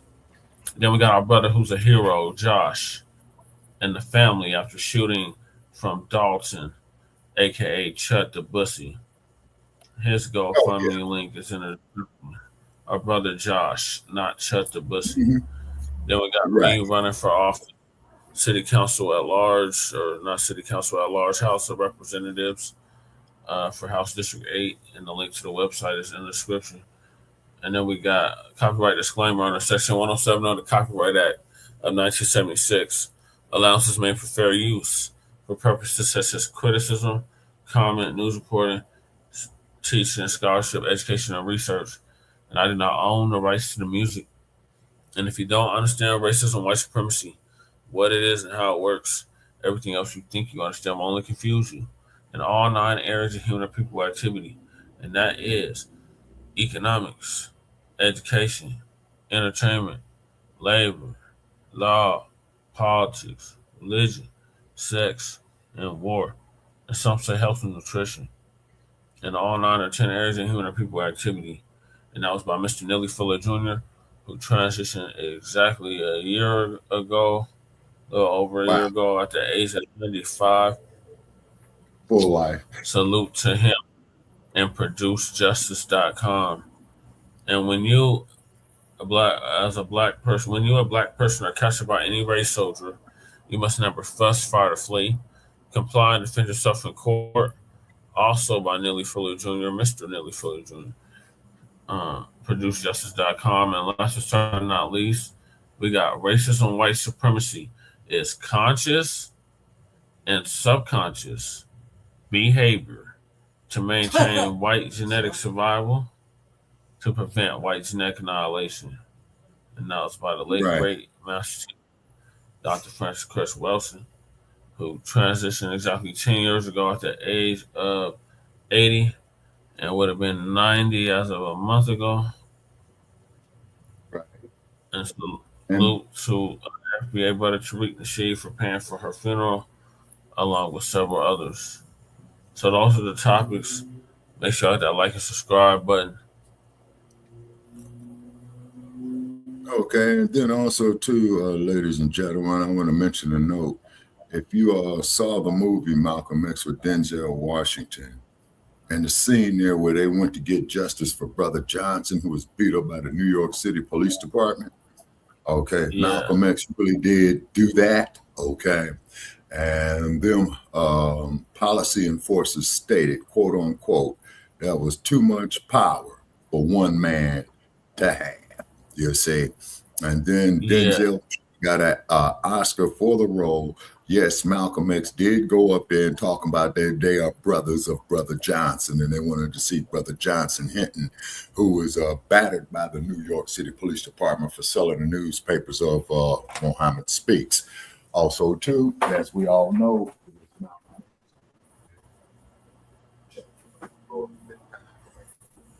about 2 years before he won the title. And we all know who he is. His name goes without saying, the greatest heavyweight of all time. The Fiscos up on my page, about him, and then one of the Bisco's going to say that Ali was a coward because he was a draft dodger. And I just simply told him Nabisco was. I'm sure you telling that to all the white boys who were burning their draft cards and going to Canada. And then I went on and blocked them because it was, what do you call that, Brother Jay? Where they try to bait you to tear down your page. You know what I mean? They say race bait. They call it race bait. Yeah, because I think you and Sister Akshita had told me that as well, too. So therefore, after I insult them, I block. Oh, shit, we got Cuzzo in the building. Cuzzo in the building. Jay Militant in the building. What's up with you, man? How you be, Jay Militant? Okay. And then and then we got Brother Jermaine from Shreveport, Louisiana. Okay. Mm-hmm. Yeah, tapping in. You gotta give us an update on what the hell's happening on there. Okay, yes, can y'all hear me? Yes, sir. Yeah, I got some big updates right now. Oh, I ain't been on this thing in a make minute. them quick because I got some more clips to play, so get it out while you can. Okay, I'll make it as quick as I can. Okay. Well, first, we had multiple substitute teachers was busted today for misappropriation of funds, so which means these bastards were stealing the money, and they must have got them right after the school year ended or something. Oh yeah, not good. Mm-hmm. Yep. Cause he got his X shirt on. He got his Malcolm X shirt on. Mm-hmm. That's what's up. What are your thoughts on Malcolm X? I think Malcolm X would have lived. I feel he would have lived, but they said he betrayed. From what I don't know, I guess through history, they said he betrayed the. We got Dr. Truth Bay in the building. Oh snap! It's a party tonight. Dr. Bay. Dr. Yeah, they say he betrayed the nation of Islam. I mean, it was so many people. How you doing, Dr. Bay? Oh, I'm fine, thank you. Okay. All right, but one thing though, I will say this here to the generations after me. When I was 3 years old and I saw Malcolm X. I was gonna play it. Yeah, we're gonna play it. We got a lot of shit to play that. Yeah, please play that. And I did not know way back then how that was still having an effect on me to this day. Who taught you to hate the shape of your nose and the texture of your hair? I got that speech lined up, Shabaka. But first, we got to hear Professor Blacc Truth take on the day. Okay. Lady Tay says hi, Dr. Truth Bay. Greetings, family. How's it going? Greetings. Okay, there's Dr. Bay. It's always a pleasure, interacting with you, Dr. Bay. And yes, ma'am, Dr. Bay. Yeah. Yes, family. Oh, yes, ma'am. So today is a day of celebration, huh?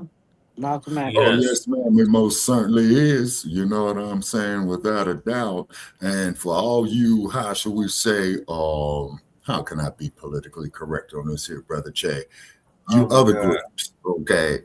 Remember that Malcolm is ours. Yeah, you OTBs, remember that Malcolm is ours, not yours. Okay. Right. And also, too, as we do know, there was Malcolm X. Now we got Black Joe in the building. Salute, guys. Happy Malcolm X. Hey, Joe.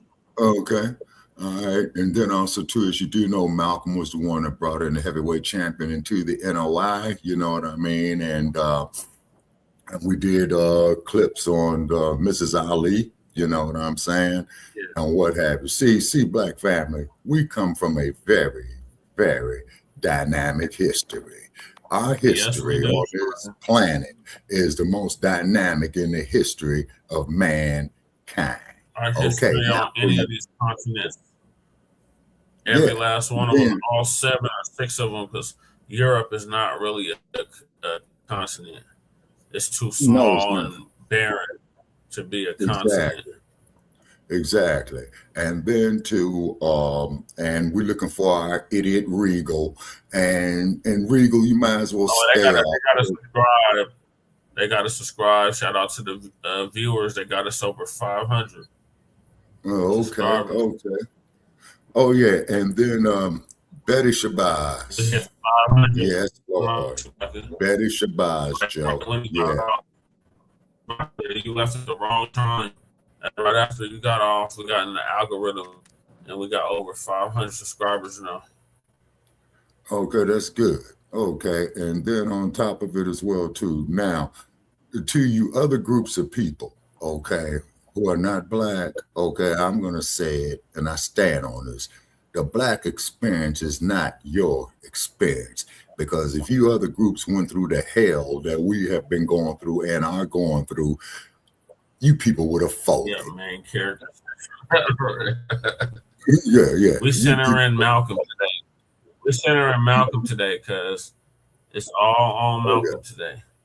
Everything's about Malcolm today.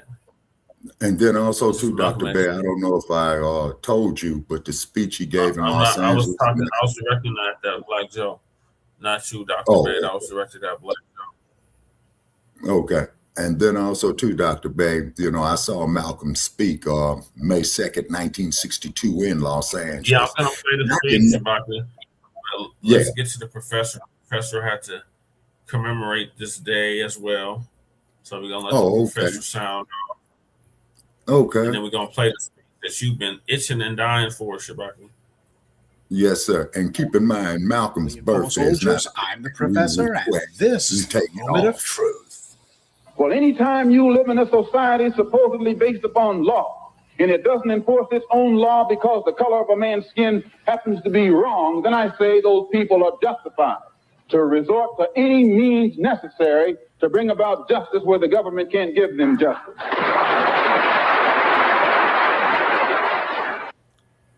Today is May 19th, or as we in the black media call it, the day of Malcolm. Yes, his words from 1964 are every bit as relevant today as they were then, and it just goes to show you the reality of the world that we live in. Now, what Malcolm talked about, the excerpts that were chosen address three things. First, that if black people stand up and fight back, then we would be surprised how many people, even in the dominant society, would actually feel that they should support us. Now, by support, that doesn't mean that they would like the fact that black people are using force in our own defense. But what it does mean is that they would have to reckon with it.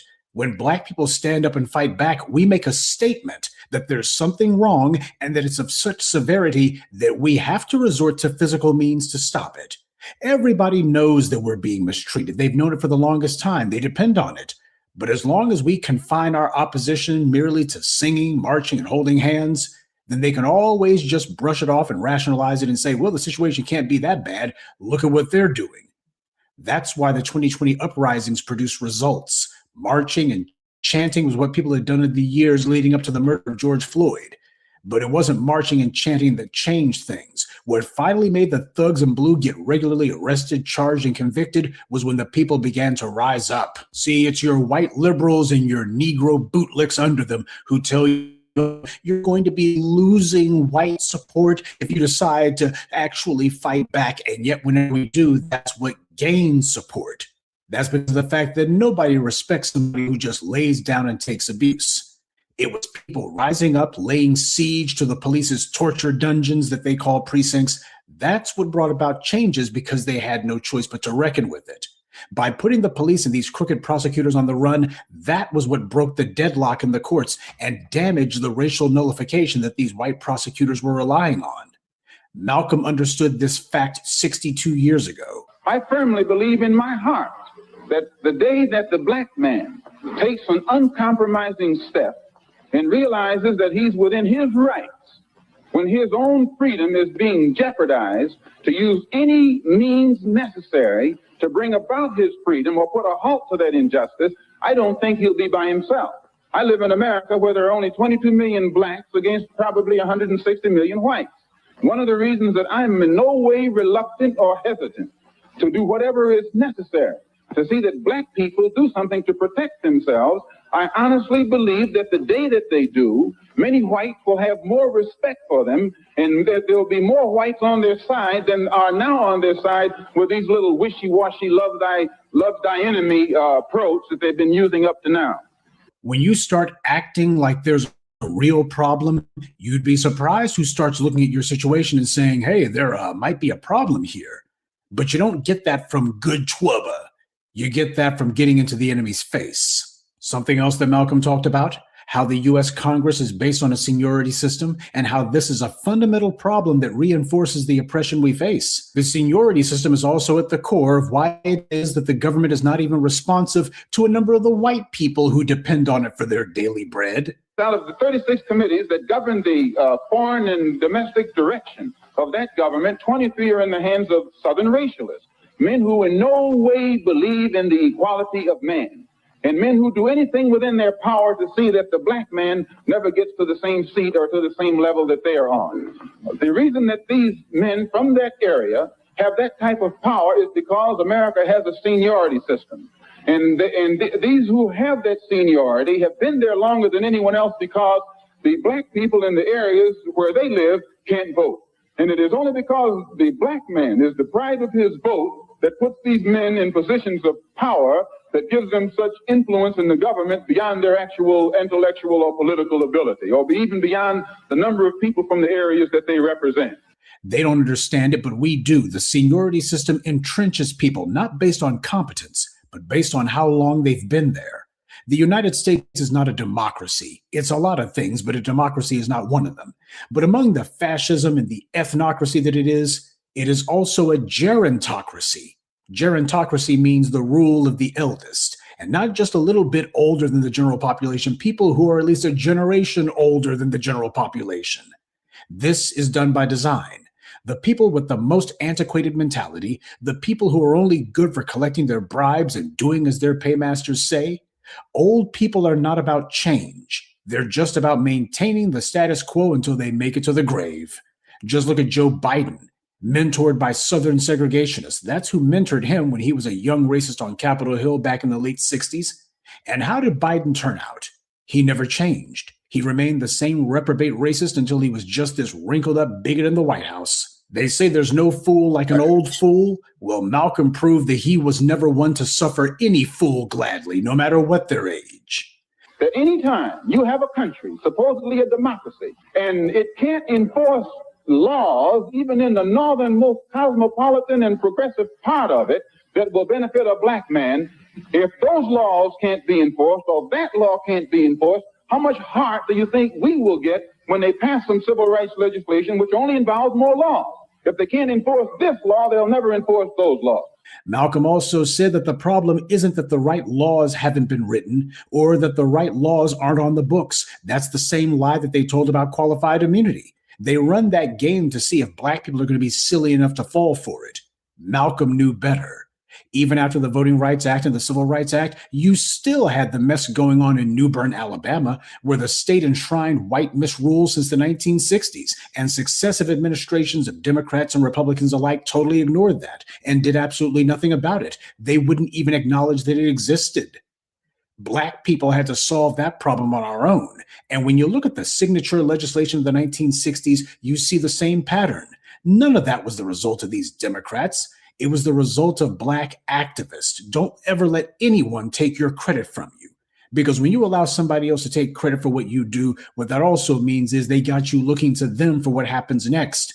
And if there's one thing that we should have learned from the post-civil rights period, it's that when you look to your oppressors for what comes next, the answer will be nothing. We allow the white media to lie and give credit to white politicians who were the main ones these black activists were fighting against.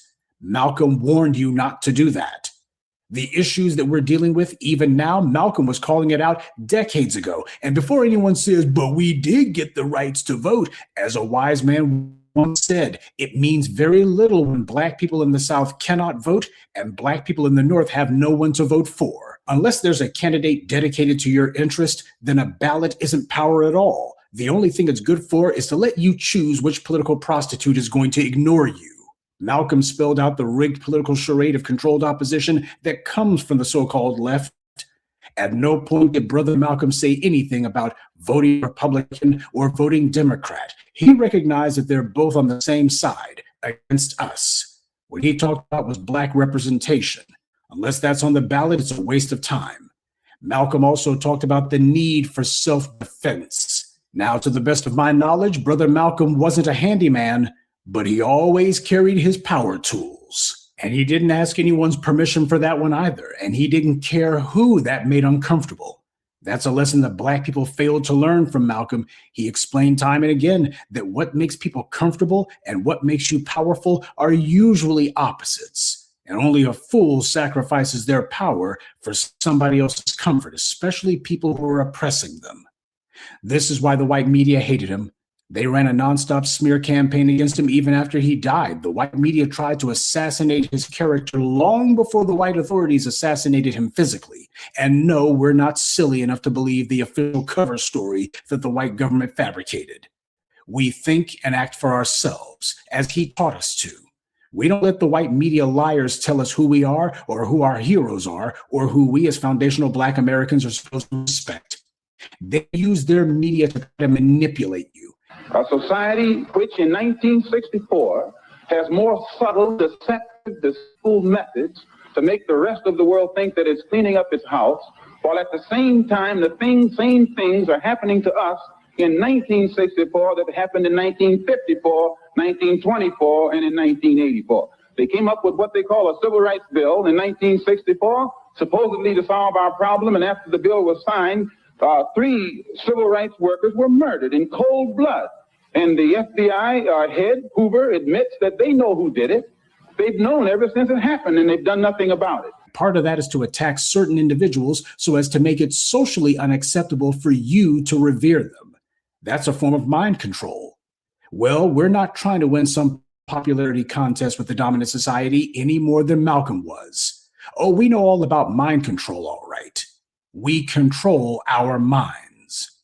Corrupt systems don't give those they oppress the means to stop their oppression. That's the entire point of an oppressive system. It's a cage, one that's supposed to leave you no way out. Well, here's a clue. You don't ask permission to leave it, and you don't let them tell you what your options are. You make your own. We celebrate and venerate our heroes, who we choose on the days we choose. We don't ask, nor do we care what anyone else thinks. Juneteenth is our holiday, but white power is trying to co-opt it, the same as they did with Dr. King. They were fine with the holiday for him, more or less, so long as they got to lie about him and invent a phony baloney, non-threatening caricature of Dr. King that didn't truly exist. One that they could use and point and say, see, Dr. King wasn't trying to rock the boat. He wants you to love your enemies, not fight them. And for a while, at least until the Black media came along, that distortion of Dr. King is what his image was perverted into. But now we're making it a point to remind you why they killed him, who the real Dr. King was. We don't show you a few select fragments from a dream. We show you the reality. We show you what his agenda was, to end white supremacy and to empower his people. And Malcolm was no different. Don't let the white media give you some lie that these men were somehow enemies. They were not.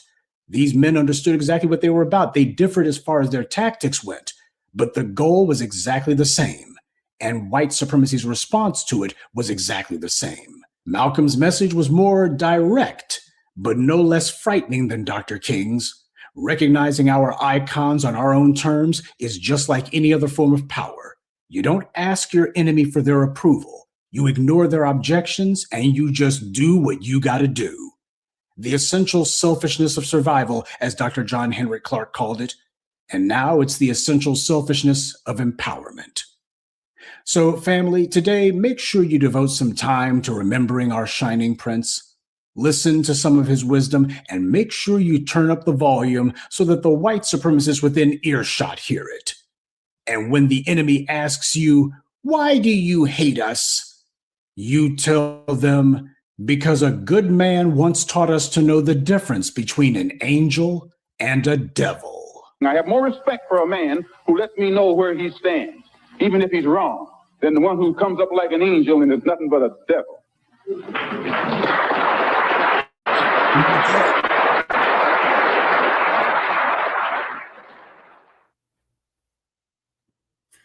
I definitely agree with that. Also, too, Brother Jay. Oh, wait a minute.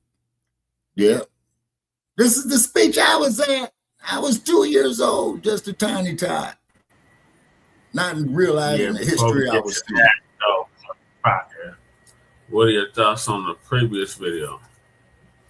Oh, it was excellent as always. You know what I'm saying? And I honestly believe that Malcolm would have been against the tethers, too, Brother Che, on the continent and abroad. Yeah. Big time. Yeah, without a doubt. Without a doubt. You know, I'll go to the casino and put my last $50 on that one.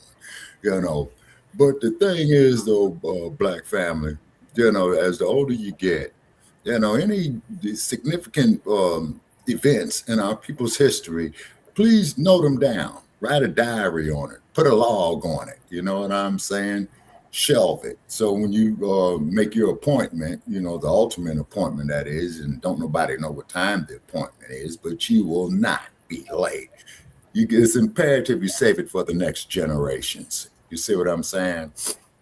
It's imperative. And then, like when Denzel Washington portrayed Malcolm, okay, they're going to give Denzel an Oscar for playing a rogue cop as opposed to playing one of our greatest icons, not so much for us in the diaspora, but throughout the world. Also, too, I want to make a note of this here. Angela Bassett, Denzel Washington, they're being censored because they don't believe in that transgender stuff. So I'm just putting that out there, Brother Jay. You might want to put that there up there for the next presentation. But it's always a pleasure. But people, I'm going to tell you, we need some help for this podcast. I ain't lying, because I am thoroughly exhausted. You see what I mean? And any products that you want to advertise, we'll be happy to mention them, in return for your donation. You know what I mean? Lady Shay, you got something to say? No, it's right though. Yeah. What Professor Blacc Truth said, yeah. Dr. Truthberry, what are your thoughts? Dr. Brand. Well, he was speaking truth to power.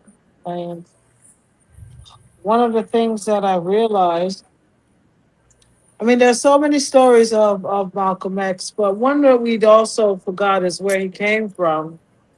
Mm-hmm. His father was a big portion, a member of UNIA, right? The Universal Negro Improvement Association. And so that's where, from birth, Malcolm exhibited the activist mode. Even in his time in prison, he always had that in his genes. So It was inevitable.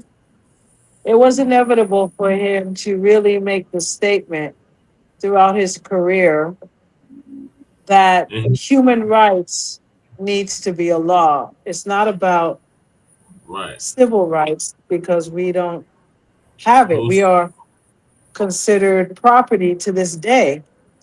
But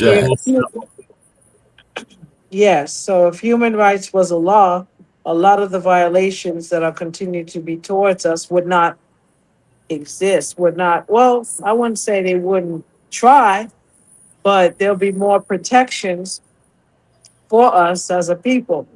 And I think remembering the day, May 19th, is a day of change. Also, yesterday was Haitian Flag Day, and I was a Haitian as well. Okay. Wanted to remember the first revolutionaries that fought for their freedom on May 18th.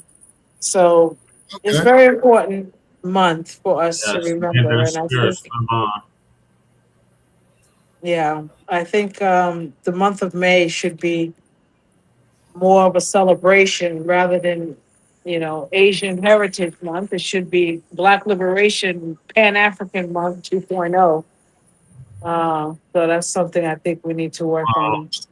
We have an FBA holiday coming up besides today, and that is Memorial Day. That was created by the Freak.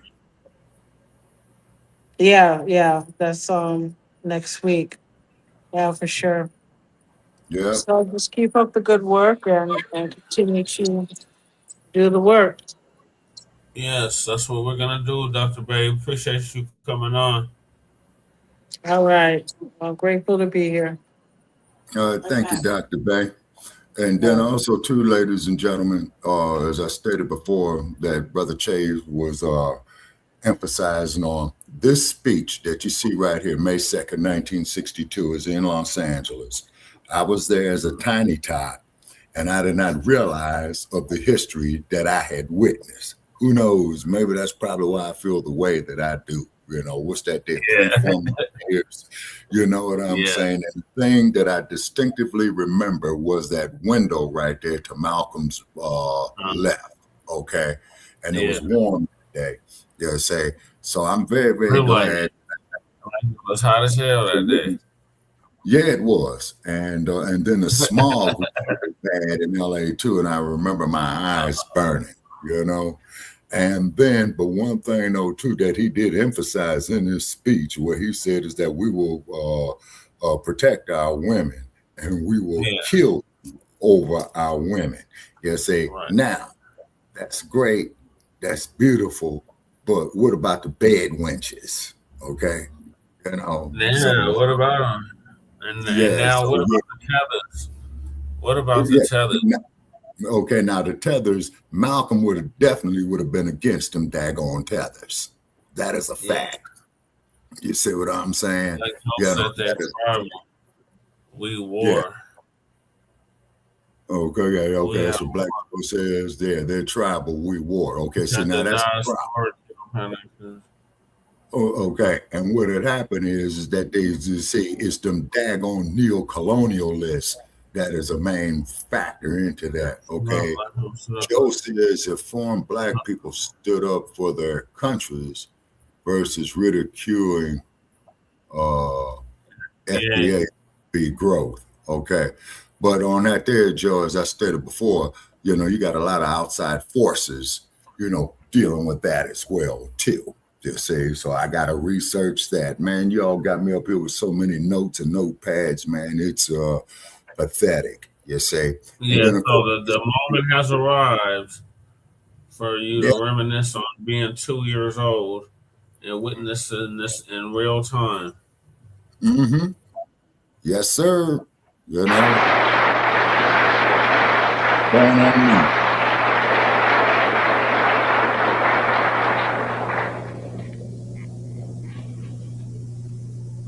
In the name of Allah, the Beneficent, the Merciful, to whom all praise is due, whom we forever thank for giving us the Honorable Elijah Muhammad as our leader, teacher, and guide. And I specifically, ladies and gentlemen, and brothers and sisters, open up like that because I am a representative of the Honorable Elijah Muhammad. And were it not for him, you and I wouldn't be here today.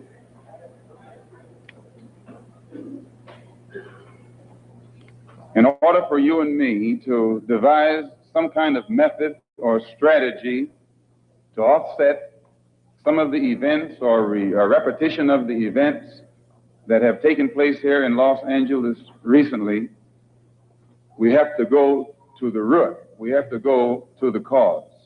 Dealing with the condition itself is not enough. We have to get to the cause of it all, or the root of it all.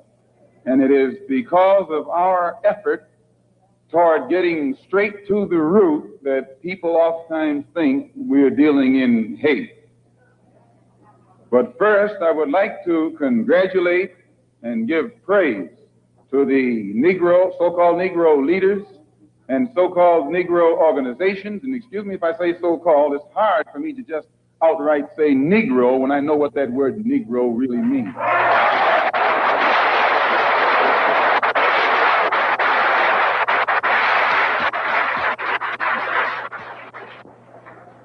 The person whom you have come to know as Ronald Stokes, we know him as Brother Ronald.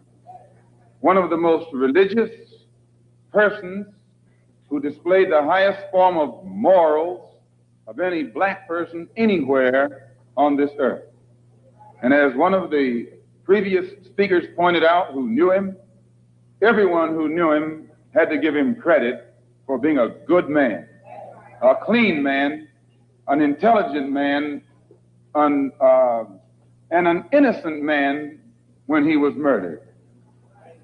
The Negro, so-called Negro organizations and leaders should be given great credit for their failure or refusal to let the white man divide them and use them one against the other during this crisis.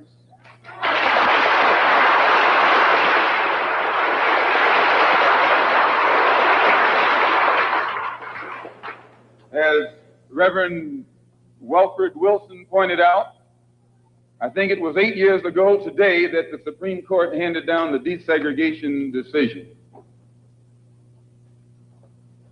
And despite the fact that 8 years have gone past, that decision hasn't been implemented yet.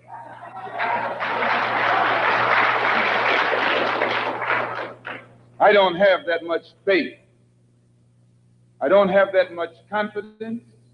I don't have that much patience.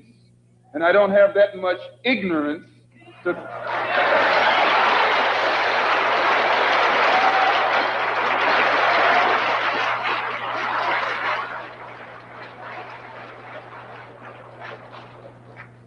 If the Supreme Court, which is the highest law-making body in the country, can pass a decision that can't get even 8% compliance within 8 years because it's for black people, then my patience has run out.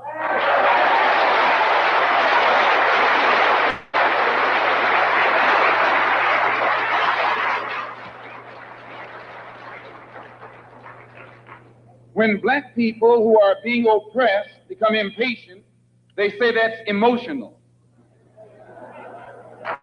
Please. When black people who are being deprived of their citizenship, not only of their civil rights, but their human rights, become impatient, become fed up, don't want to wait any longer, then they say that's emotional.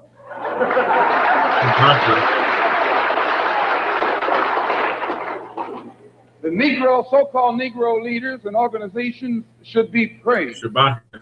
They should be congratulated. They should be complimented. Yes, because out of all of them combined, the white man has not yet found one who will play the role of Uncle Tom. All right.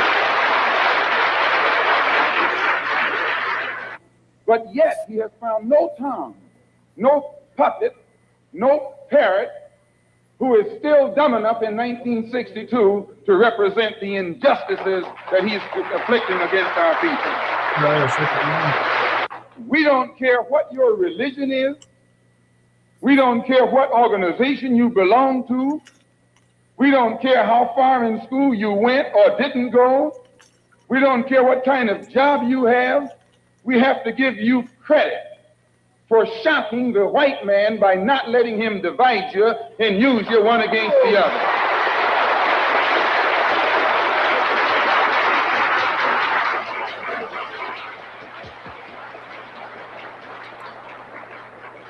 In the past, the greatest weapon the white man has had has been his ability to divide and conquer. As Jackie Robinson pointed out beautifully on the television last night, 4/5 of the world isn't white. Isn't that what Jackie said?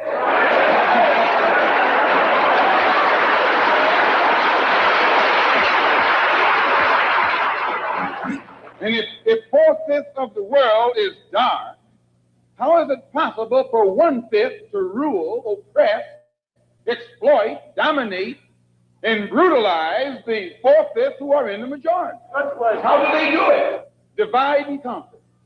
If I take my hand and slap you, you don't even feel it. It might sting you because these digits are separated. But all I have to do to put you back in your place is bring those digits together.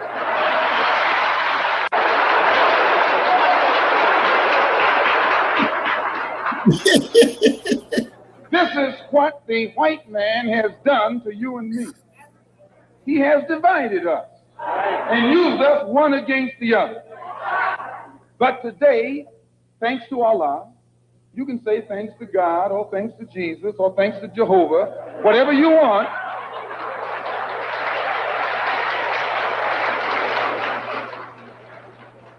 But as a follower of the Honorable Elijah Muhammad, we have been taught to say thanks to Allah.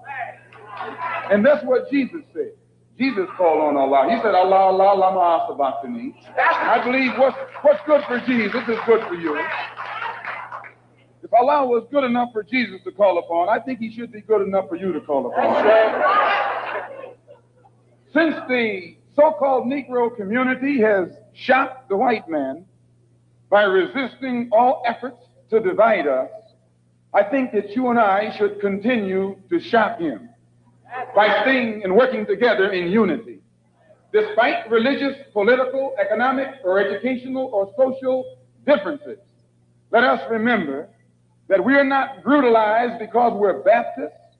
We're not brutalized because we're Methodists.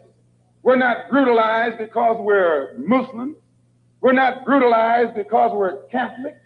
We're brutalized because we are black people in America. Here, your mother is being raped, and you're not supposed to be emotional. Your women, please, your women can't walk the street without some cracker putting his hands on her, and you're not supposed to be emotional.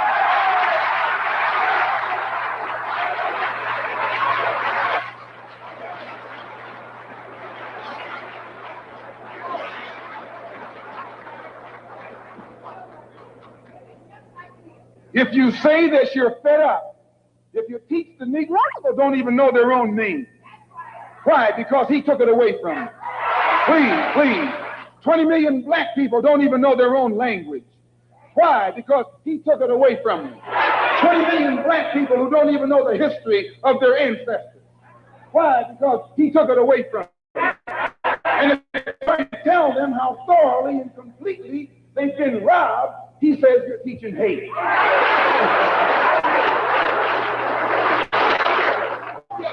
That's something to think about. Today you are coming out of college. You're coming out of the leading universities. You're trying to go in a good direction, but you don't know which direction to go in. And if somebody tries to take you right to the root of your problem, they say that that man's a hate teacher. If I ask why should the senators in Washington, and then again if we tell you that Negroes are being hung on the tree or being shot down illegally, unjustly, and those Negroes should do something to protect themselves, you say you're advocating violence. The white man is tricking you. He's trapping you. He doesn't call it violence when he lands troops in South Vietnam. Please. He doesn't call it violence when he lands troops in Berlin. When the Japanese attacked Pearl Harbor, he didn't say get nonviolent. He said, praise the Lord, but pass the ammunition.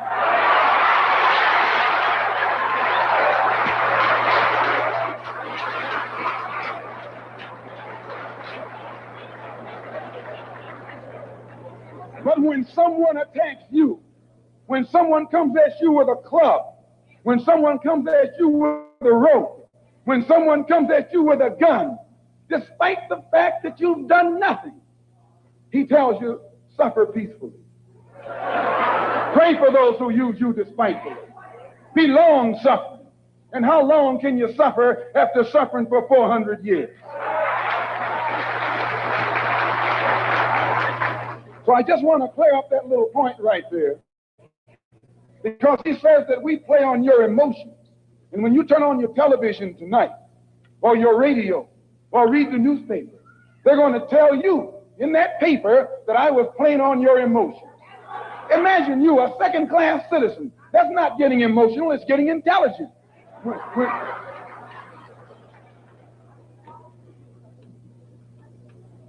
And as far as your mayor is concerned, I see you should say their mayor.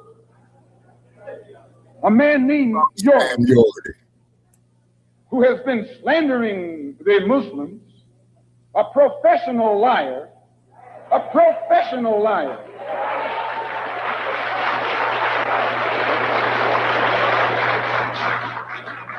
who has mastered the art of using half-truth. Yorty was the mayor of Los Angeles before Put it in the paper that they broke into our religious place of worship and got records that they can use to prove that most of us have criminal records. You can't be a Negro in America and not have a criminal record.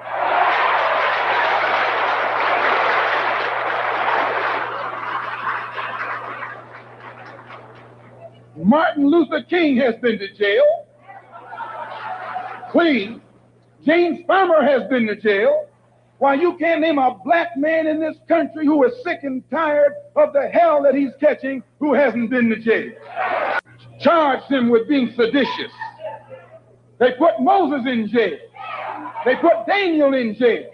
Why, you haven't got a man of God in the Bible that wasn't put to jail when they started speaking out against exploitation and oppression.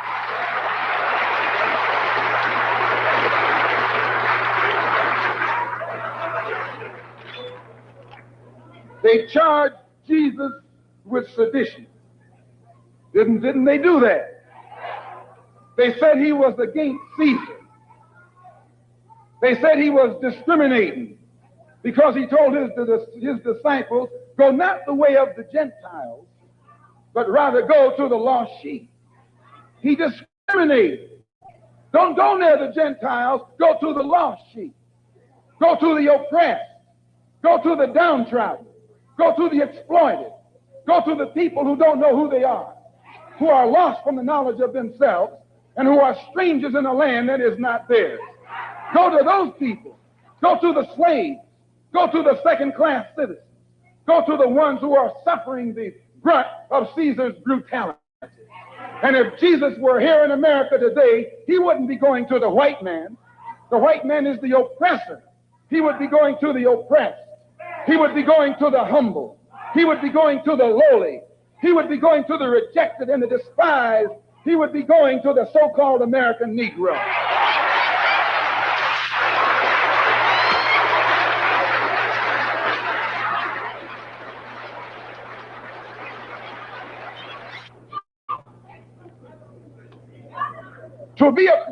To have once been a criminal is no disgrace. To remain a criminal is the disgrace. I formerly was a criminal. I formerly was in prison. I'm not ashamed of that. You never can use that over my head. And that he's using the wrong stick. I don't feel that stick.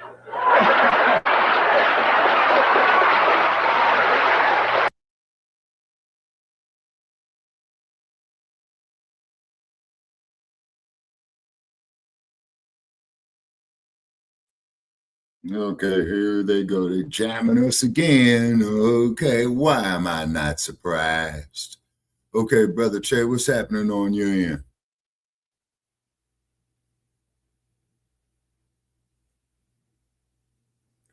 Brother Che. Waiting on Black Joe to unmute. Oh, okay. All right. Oh, yeah, I heard. Yeah, okay. And believe it or not, Black Joe, I was at that speech as a baby, man, as a tiny tot. Do you know where your parents are sitting?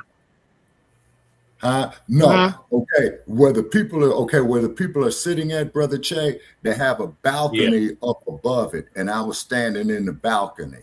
Okay. Oh, okay. And I was looking through like the little wooden bars they got right there, not realizing this history that I'm witnessing right here. See, this is why, I keep emphasizing this here, to the generations after me, you see, and then I also appreciate what he said, that they will kill you over their women, which they will. You see, now, this is the problem I got with these damn bed wenches, okay? Here these men went out here, will get killed, defending black women, but you want to go up there and part the Red Sea for a Nabisco.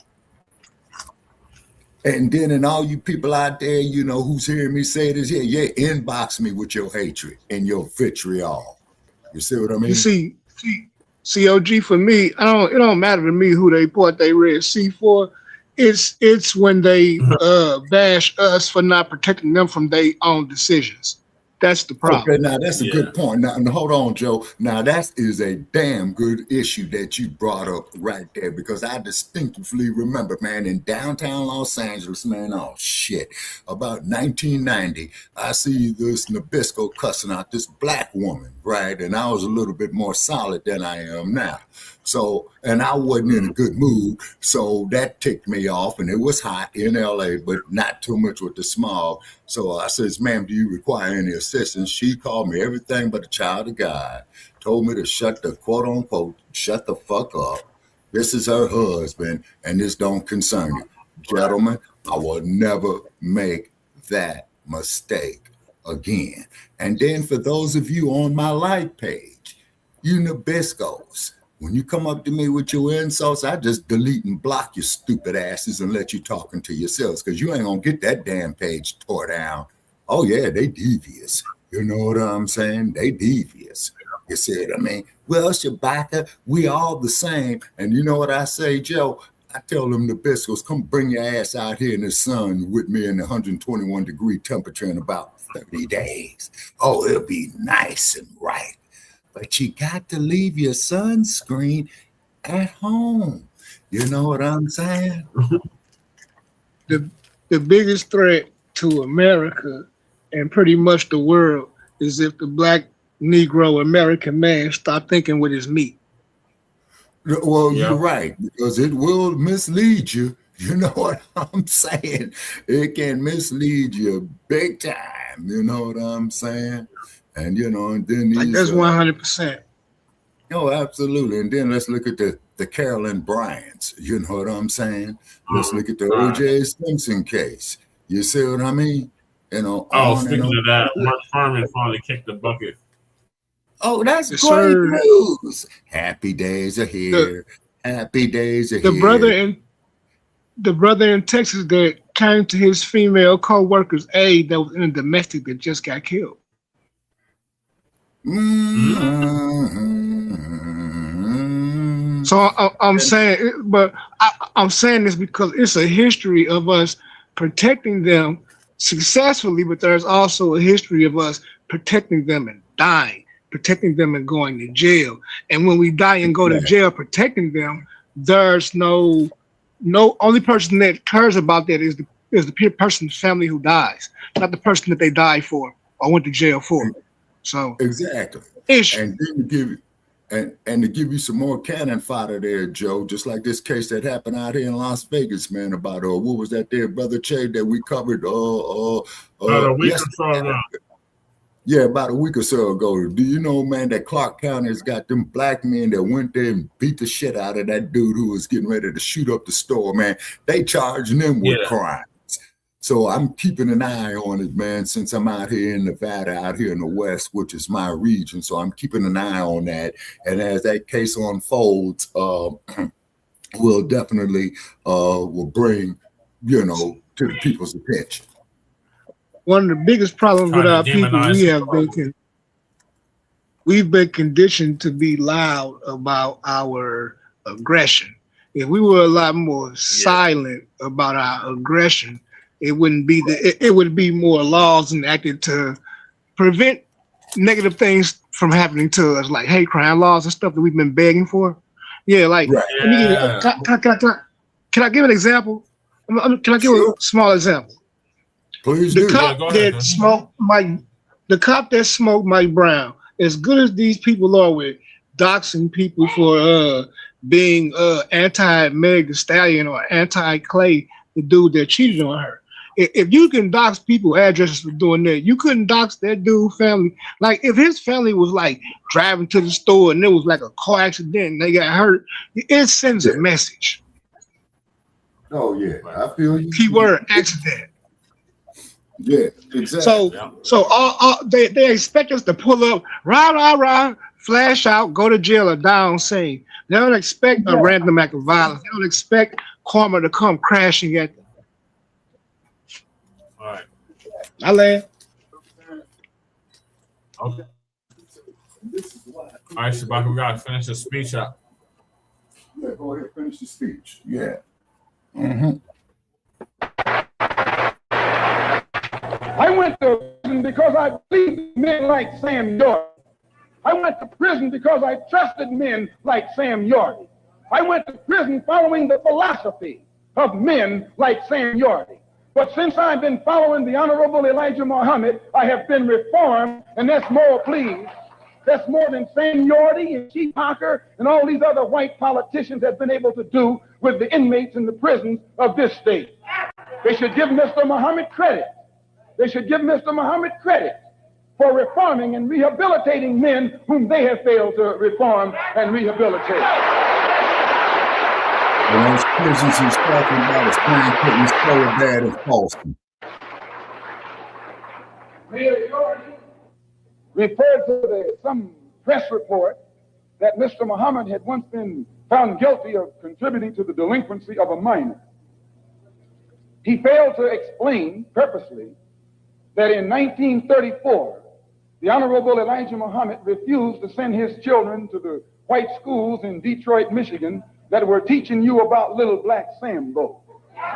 Yeah. That's the minor that he contributed to the delinquency of. You see, this vicious, fork-tongued white man has been able to take lies and make you turn against those who want to help you and make others turn against you. This is the contributing to the delinquency of a minor that this mayor, or man who calls himself mayor, is talking about. In the same article, he said that the Muslims are the same people who rioted in the United Nations.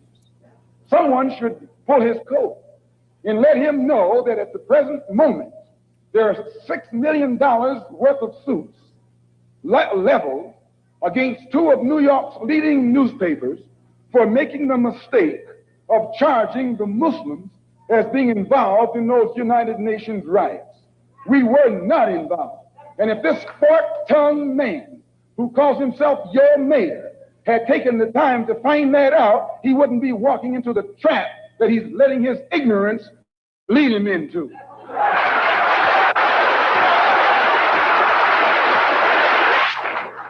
And if you would take the time to read the Washington Post that came out the Sunday after that incident took place, the Washington Post pointed out on the front page that the Muslims had nothing to do with the UN riots. And they quoted, in saying so, the person who was at that time the commissioner of police in New York City. See, it's lies that the white man has spread about the Muslims to try and make you afraid of the Muslims, or to try and make you think that the Muslims were a criminal element, an uncouth element, and things that you would not like to be associated with. Also, they say that I'm just clearing these things up, and then we're going to get into what happened. They also say that the Honorable Elijah Muhammad was a draft dodger. No, he wasn't. He just refused to go to the army because he was a man of peace. He was a minister of a religion of peace. He was teaching peace. So he outright refused to go to the army. That's not draft dodging. That's intelligence. There before the grand jury. Because the coroner's jury is stacked against Negroes. The grand jury is stacked against Negroes. The press, the radio, the television, and the newspapers are stacked against Negroes. But please, the Los Angeles Police Department is stacked against Negroes. He is stacked against all Negroes. Still is, and that's why I say fuck my all except those whom he has appointed to high positions. The controlled press, the white press, inflames the white public against Negroes. The police are able to use it to paint the Negro community as a criminal element. The police are able to use the press to make the white public think that 90% or 99% of the Negroes in the Negro community are criminals. And once the white public is convinced that most of the Negro community is a criminal element, then this automatically paves the way for the police to move into the Negro community, exercising Gestapo tactics, stopping any black man who is on the sidewalk, whether he is guilty or whether he is innocent, whether he is well-dressed or whether he is poorly dressed, whether he is educated or whether he is dumb, whether he's a Christian or whether he's a Muslim. As long as he is black and a member of the Negro community, the white public thinks that the white policeman is justified in going in there and trampling on that man's civil rights and on that man's human rights. Once the police have convinced the white public that the so-called Negro community is a criminal element, they can go in and question, brutalize, murder unarmed, innocent Negroes, and the white public is gullible enough to back them up. This makes the Negro community a police state. This makes the Negro neighborhood a police state. It's the most heavily patrolled. It has more police in it than any other neighborhood, yet it has more crime in it than any other neighborhood. How can you have more cops and more crime? Why? It shows you that the cops must be in cahoots with the criminal.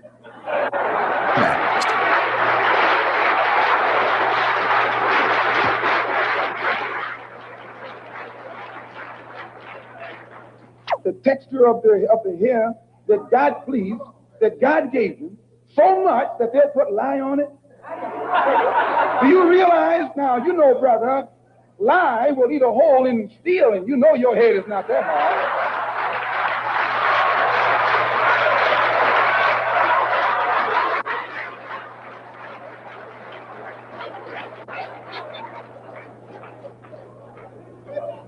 Who taught you, please? Who taught you to hate the texture of your hair?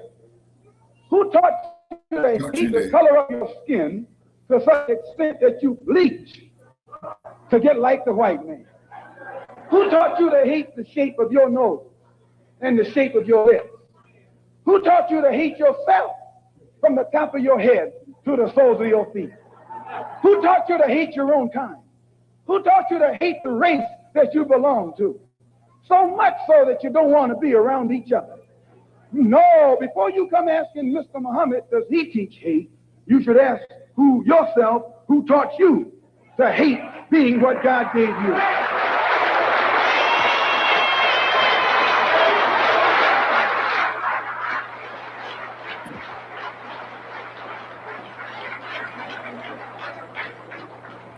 We teach you to love the hair that God gave you.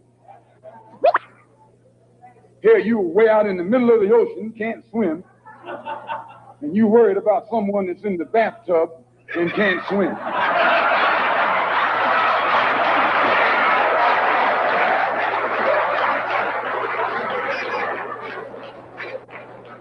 We don't steal, we don't gamble, we don't lie, and we don't cheat. And that also deprives the government of revenue. Because you can't get into a whiskey bottle without getting past the government seal. You can't open a deck of cards without getting past the government seal. There's a white man makes the whiskey and then puts you in jail for getting drunk.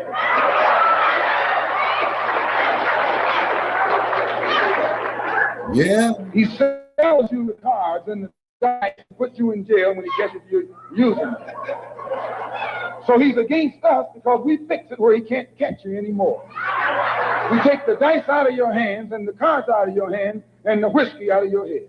The most disrespected person in America is the black woman. The most unprotected person in America is the black woman. The most neglected person in America is the black woman. And as Muslims, the Honorable to respect our women, protect our women. Then the only time a Muslim really gets real violent is when someone goes to molest his woman. We will kill you for our woman. I'm making it plain, yes. We will kill you for our woman. We believe that if the white man will do whatever is necessary to see that his woman gets respect and protection, then you and I will never be recognized as men until we stand up like men and place the same penalty over the head of anyone who puts his filthy hands out to put in the direction of our women.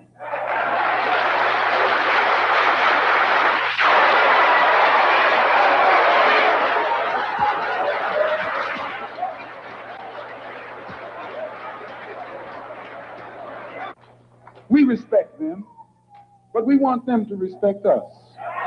We think that the law should respect the Negro community. The law should protect the Negro community. The law should approach the Negro community with intelligence if it expects the Negro community to react intelligently. So the Honorable Elijah Muhammad teaches us to always avoid anything that smacks of disrespect for the law. And if the police department tells the truth, they will have to admit that they have never had any experiences with Muslims that have ever been anything other than honorable unless they themselves come at us in a dishonorable way. There's no case against the Muslims. It has no case against these brothers whom they shot down. And because it has no case, it's trying to create a case. It's trying to manufacture a case. And therefore, they set up a grand jury hearing of the case so that they could hear it behind closed doors, and after hearing what we have to say, then build their particular strategy or defense against the actions that they committed on that April the 27th. So at the advice of our attorneys, we purposely, the victims, those who have been indicted, or rather those who have been arrested and are out on bond, have purposely refrained and refused from making any statement whatsoever until after the case appears in court. And when you hear their story, it will be in a public trial. We have already had experience with these private hearings behind closed doors. Anything that the white man has to do to the Muslim, he has to do it in the open. He has to do it in public, or he has to put every single one of us behind bars for the rest of our lives.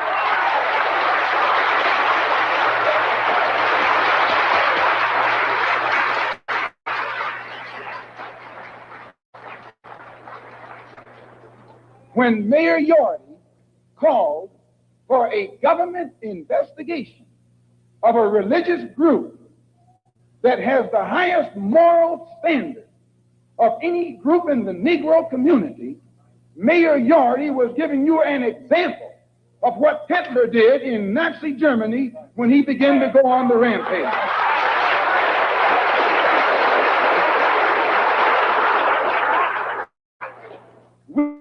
We have confidence that the white public and the black public, if they hear our case, if they hear and have access to the investigation, will never be fooled by this phony setup that's stacked from the top all the way down. And if you doubt it, when you leave home tonight, when you go home tonight, look for the press. I'd like at this time to call forth these brothers who were arrested. The brothers who were arrested, come up here behind these chairs, please.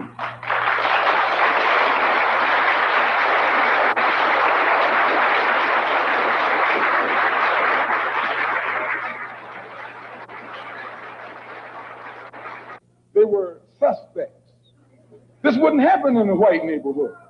White man can walk down the street with packages on his head, packages under his arm, and packages everywhere else, and won't anybody question his right to carry those packages. But a Negro is suspect because the press makes you suspect. Yes, the white press makes Negroes suspect. What do you got? All the information you need, officer. And the officer made one stay at the rear of the car and the other go to the front of the car. And while he was taking the one to the front of the car, the polite attitude, the humble air, the submissive, intelligent, peaceful spirit that he unexpectedly found in this Negro infuriated him. And he began to, he told the brother, put down your hands.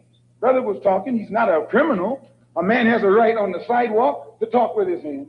Put down your hand, don't talk with your hands. And when the brother continued to gesture with his hands, the officer grabbed his hand, twisted it around behind his back, flung him up against the car, and then that's when hell broke loose. That was when hell broke loose. A struggle ensued. Shots were fired by the police and by a Negro door shaker.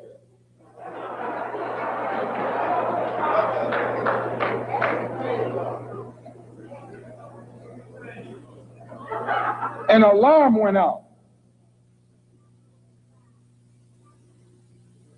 When the alarm went out, instead of the police going to the place where the incident occurred, the police went 1 block away to the temple. When they arrived there, they got out of their cars with their guns smoking. You would have thought it was Wyatt, what his name? Wyatt Earp. I'm telling you, they came out of those cars, and we have enough witnesses to hang them with their guns smoking. Chief Parker knows this, Mayor Yardy knows this, and every police official in the city knows that. And Daryl Gates was a disciple in the air. William H. They fired warning shots point blank at innocent, unarmed, defenseless Negro. As I say, 2 of the brothers were shot in the back. Another was shot in the shoulder. Another was shot, 2 of them were shot, excuse the expression, through the penis. Damn. Damn. Another was shot in the hip, and the bullet came out the other side. Brother Arthur here was shot 1/4 of an inch from his heart. Let me tell you something, and I'll tell you why you say we hate white people. We don't hate anybody. We love our own people so much they think we hate the ones who are inflicting injustice against them.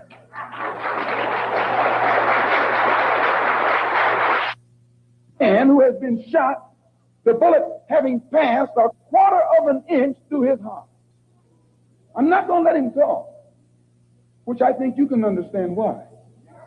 You should listen to the conversation of the police officers while it was going on. 2 of the brothers who had been shot were lying hand in hand. The officer said they were chanting a death chant. You read that? They were saying, Allahu Akbar. What does that mean? It means that God is the greatest. It means that God is the greatest.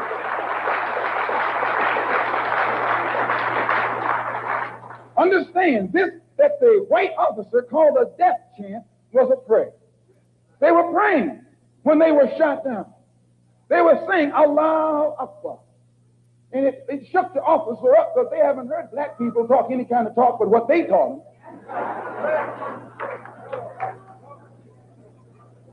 And 2 of the brothers who were shot in the back were telling me that as they lay on the sidewalk, they were holding hands.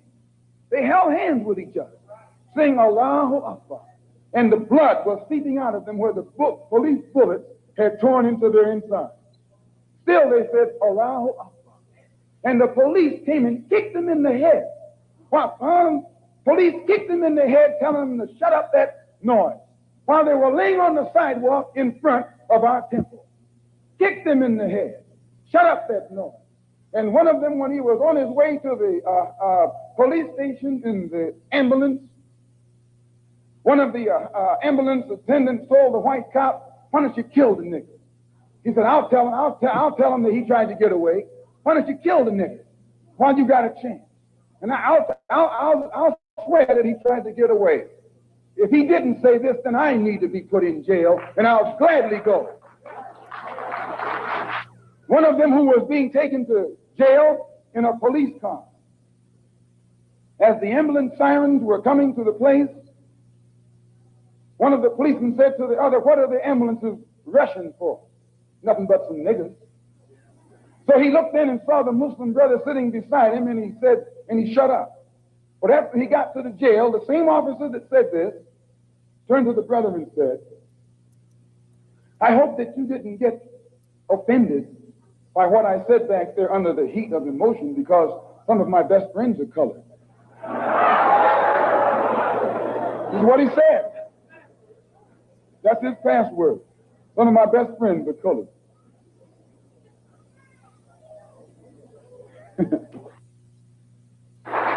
And I, for one, as a Muslim, believe that the white man is intelligent enough. If he were made to realize how black people really feel and how fed up we are without that old compromise and sweet talk, why, you're the one that make it hard for yourself. The white man believes you when you go to him with that old sweet talk, because you've been sweet talking him ever since he brought you here. Stop sweet talking. Tell him how you feel. Tell him what kind of hell you've been catching, and let him know that if he's not ready to clean his house up,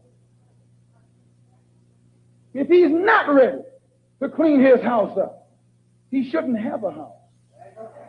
It should catch on fire and burn down.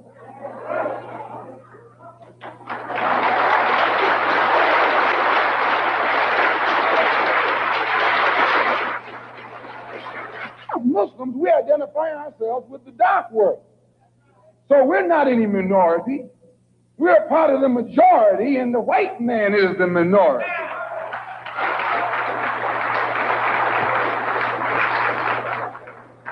You have to know this to understand us. We don't think any odds are against us. We don't fight a battle like the odds are against us. Why, the whole dark world today is in unity.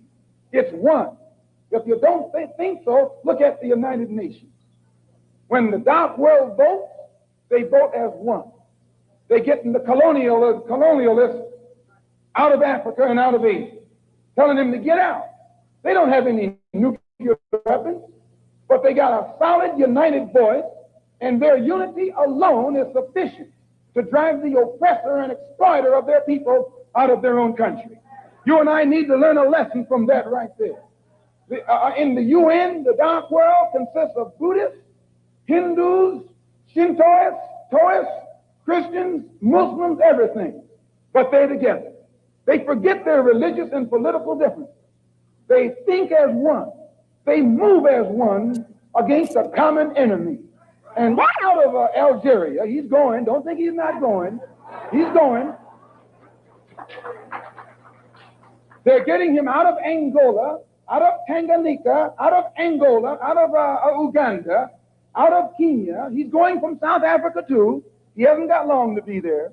All over this earth, dark people who have been oppressed and exploited by those who are not their own kind, strangers, are coming together to get the oppressor off their back. You and I learn a lesson from that. We are oppressed. We are exploited. We are downtrodden. We are denied not only civil rights, but even human rights. So the only way we're going to get some of this oppression and exploitation away from us or aside from us is come together against the common enemy.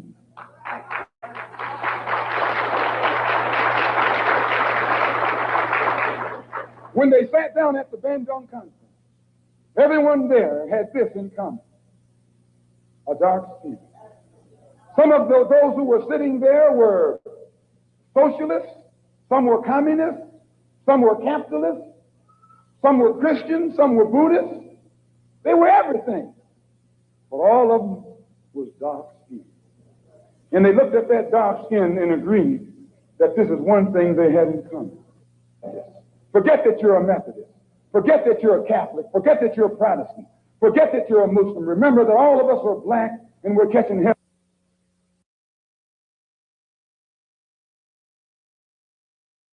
And during the few moments that we have left, we want to have just an off-the-cuff chat between you and me. Us. We want to...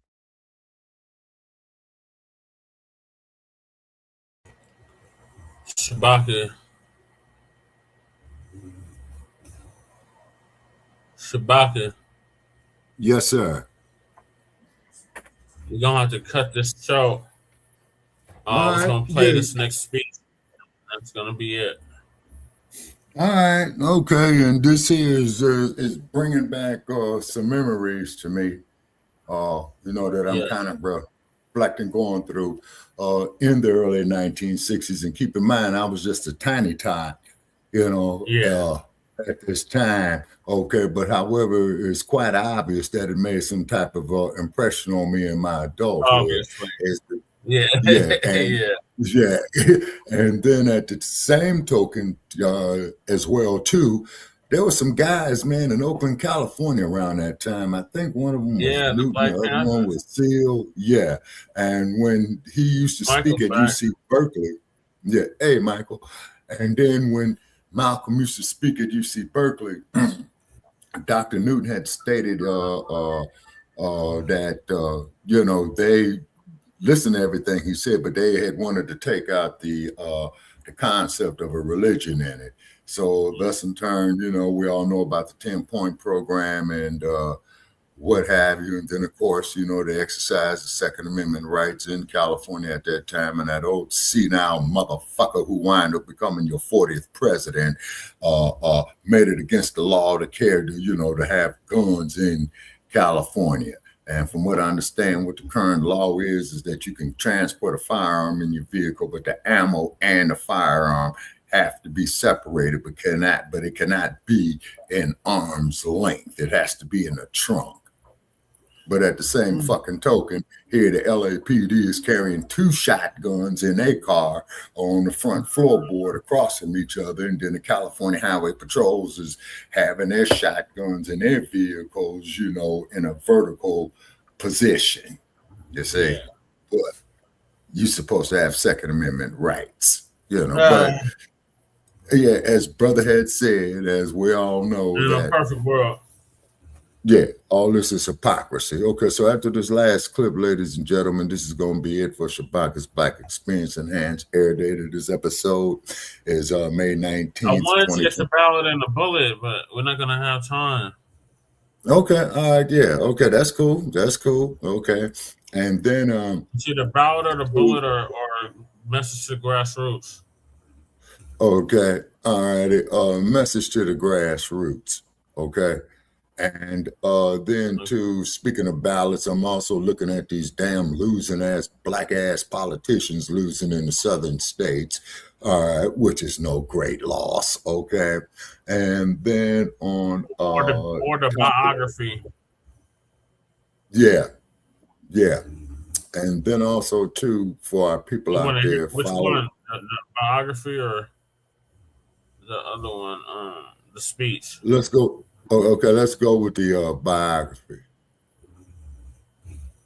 Okay. Because the ballot or the bullet, that is one of his most famous speeches, and I'm just looking at the political fervor that's going on now, you know, if you know what I mean.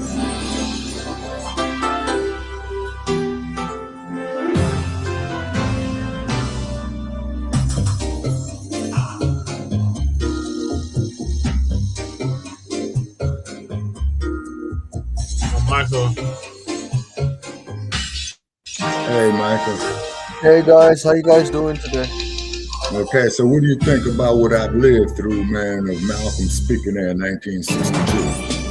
I think that you have a lot of relevant experience to add based on the guy grew up between segregation and integration. And nobody has the experience that you've been through, Shabaka. Mm-hmm. And you have you know, a lot of data. And Malcolm X was born in America during the Jazz Age. Very relevant. The time of rampant racism.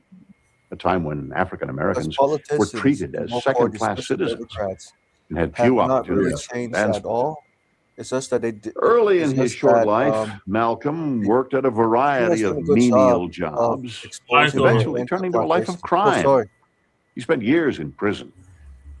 Then he converted to Islam and became a voice of hope for many African Americans even today. From criminal to charismatic leader, Biography looks at the life of Malcolm X. Malcolm became one of the lowest forms of human beings you could become, according to his own testimony in his autobiography. Before he reached his 21st birthday, he was locked up. Our forefathers weren't the Pilgrims. We didn't land on Plymouth Rock. The rock was landed on us. We're talking about a guy who began his adult life as a hustler, doing every kind of drug available in the streets of Harlem, sexually promiscuous, a true sinner who purified himself through a religious conversion. When they are being brutally and unjustly attacked, then the Negroes themselves should take whatever steps necessary to defend themselves. When he spoke, he struck home to the crux of the matter. He'd hit you with the truth, just like someone would hit you in the head with a blunt instrument and bat your head open. We must have separation in order to be equal. We must have separation in order to have freedom. We must have separation in order to have justice.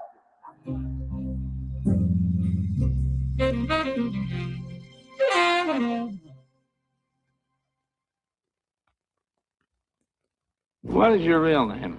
Malcolm X. Is that your legal name? As far as I'm concerned, it's my legal name. Would you mind telling me what your father's last name was? My father didn't know his last name. The last name of my forefathers was taken from them when they were brought to America and made slaves. And then the name of the slave master was given, which we refuse. We reject that name today. You mean you won't even tell me what your father's supposed last name was or gifted last name was? I never acknowledge it whatsoever. Although he did not acknowledge his given name in later life, he was born Malcolm Little on May 19, 1925 in Omaha, Nebraska. He was the fourth child of Louise and Earl Little. Earl was from Georgia, Louise from Grenada. Earl, a Baptist minister, worked in construction to feed his growing family. Malcolm's childhood was heavily influenced by his parents' involvement in Marcus Garvey's black separatist movement. Garvey preached that to survive, blacks must form their own nation outside the United States and separate from whites. The Garvey movement largely represented blacks who were not professionals, not largely lawyers and doctors. At least they were not prominent so much. They certainly reached down to get the masses of black people who were not in the mainstream largely of the African American community. The Ku Klux Klan was then powerful in the North. In Omaha, the Klan threatened the Littles before Malcolm was born because they were Garvey organizers. Rather than fight, Earl moved his family over the next 3 years, first to Milwaukee, then Indiana, finally settling in Lansing, Michigan in 1928. By then, Earl and Louise had 4 boys and a girl. Despite the dangers, Earl Little continued his work as a Garveyite. He didn't have a permanent church, but he was a preacher. So he traveled from place to place, promoting Marcus Garvey movement, the separatist movement, and at the same time trying to preach the Lord and Savior Jesus Christ. He saw no conflicts between the two. Now, Malcolm used to travel with his father as he would talk about Garvey and talk in the churches about Jesus Christ. Malcolm learned to love the talk about Garvey, but he didn't like so much to talk about Jesus Christ. Settling in the industrialized Midwest was a good idea at the time because Earl could find work. He and Louise had their hands full caring for their growing family. Malcolm's rivalry with his brothers was contentious at times as they competed for their parents' attention. Life was not easy for Malcolm and his family, but his father's hard work and preaching put enough food on the table. Then the Depression changed everything. In Lansing, Detroit, Grand Rapids, places like that, the loss of jobs for African Americans was devastating. Chances are, if you were black, you were poor. In 1929, their family home burned to the ground. Malcolm's father believed the Ku Klux Klan was responsible, but there was no proof. Earl Little built a new house, a tar paper shack with no running water, no indoor toilet. Earl gave each child daily chores, some in the garden, some in the house. He was a tough father, beating his children if they didn't follow his rules. Malcolm's mother and father were violent in their relationship to each other. Malcolm talks about his father, expressing the frustrations that he experienced in the society, in the context of the family. And that created a great deal of tension within the family. In fact, Malcolm claims that it was from the fight between his mother and his father that led his father to leave that day he was killed. In 1931, when Malcolm was 6, Earl Little died. He fell or was pushed off a streetcar in the middle of the night. His left arm was crushed and his left leg partially severed by the rear wheels. Although officials said the death was accidental, Malcolm believed his father had been killed by the Ku Klux Klan because of his separatist views. But Malcolm never talked publicly about his father's death. This particular experience left the family destitute. And so Malcolm grew up in a very difficult situation in which he had very little reinforcement for his self-esteem in the environment in which he lived. In the 1930s, none of the 7 children had enough to eat. Stale bread, wild onions, and dandelion leaves were often the only food. At school, Malcolm ate alone, rarely joining the other kids for lunch. For Malcolm, going to a predominantly white school, for example, feeling alienated from the dominant culture, feeling as if he really had very few friends and his white friends pretty much shunned him, that could have deep psychological effects on Malcolm.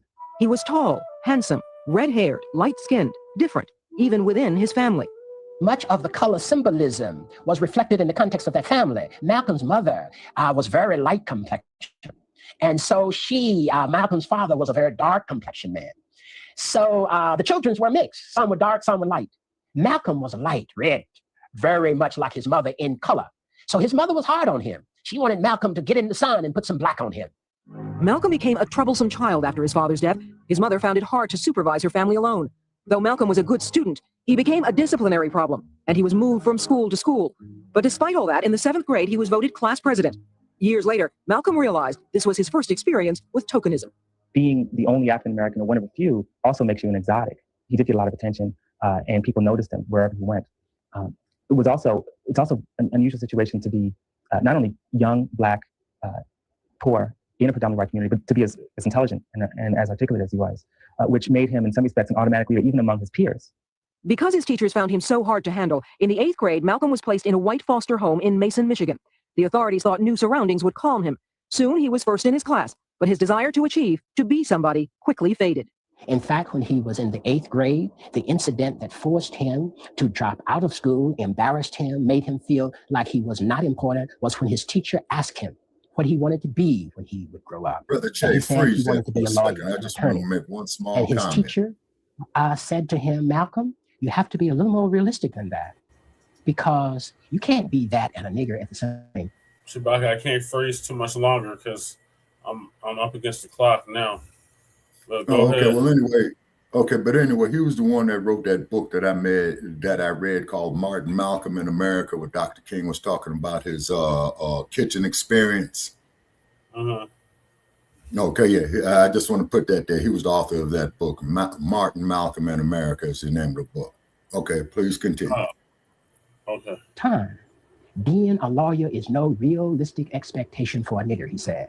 He became disheartened and quit school. Malcolm was 14. It was the eve of World War II. Though the Depression was ending, life was still hard in America, especially for blacks.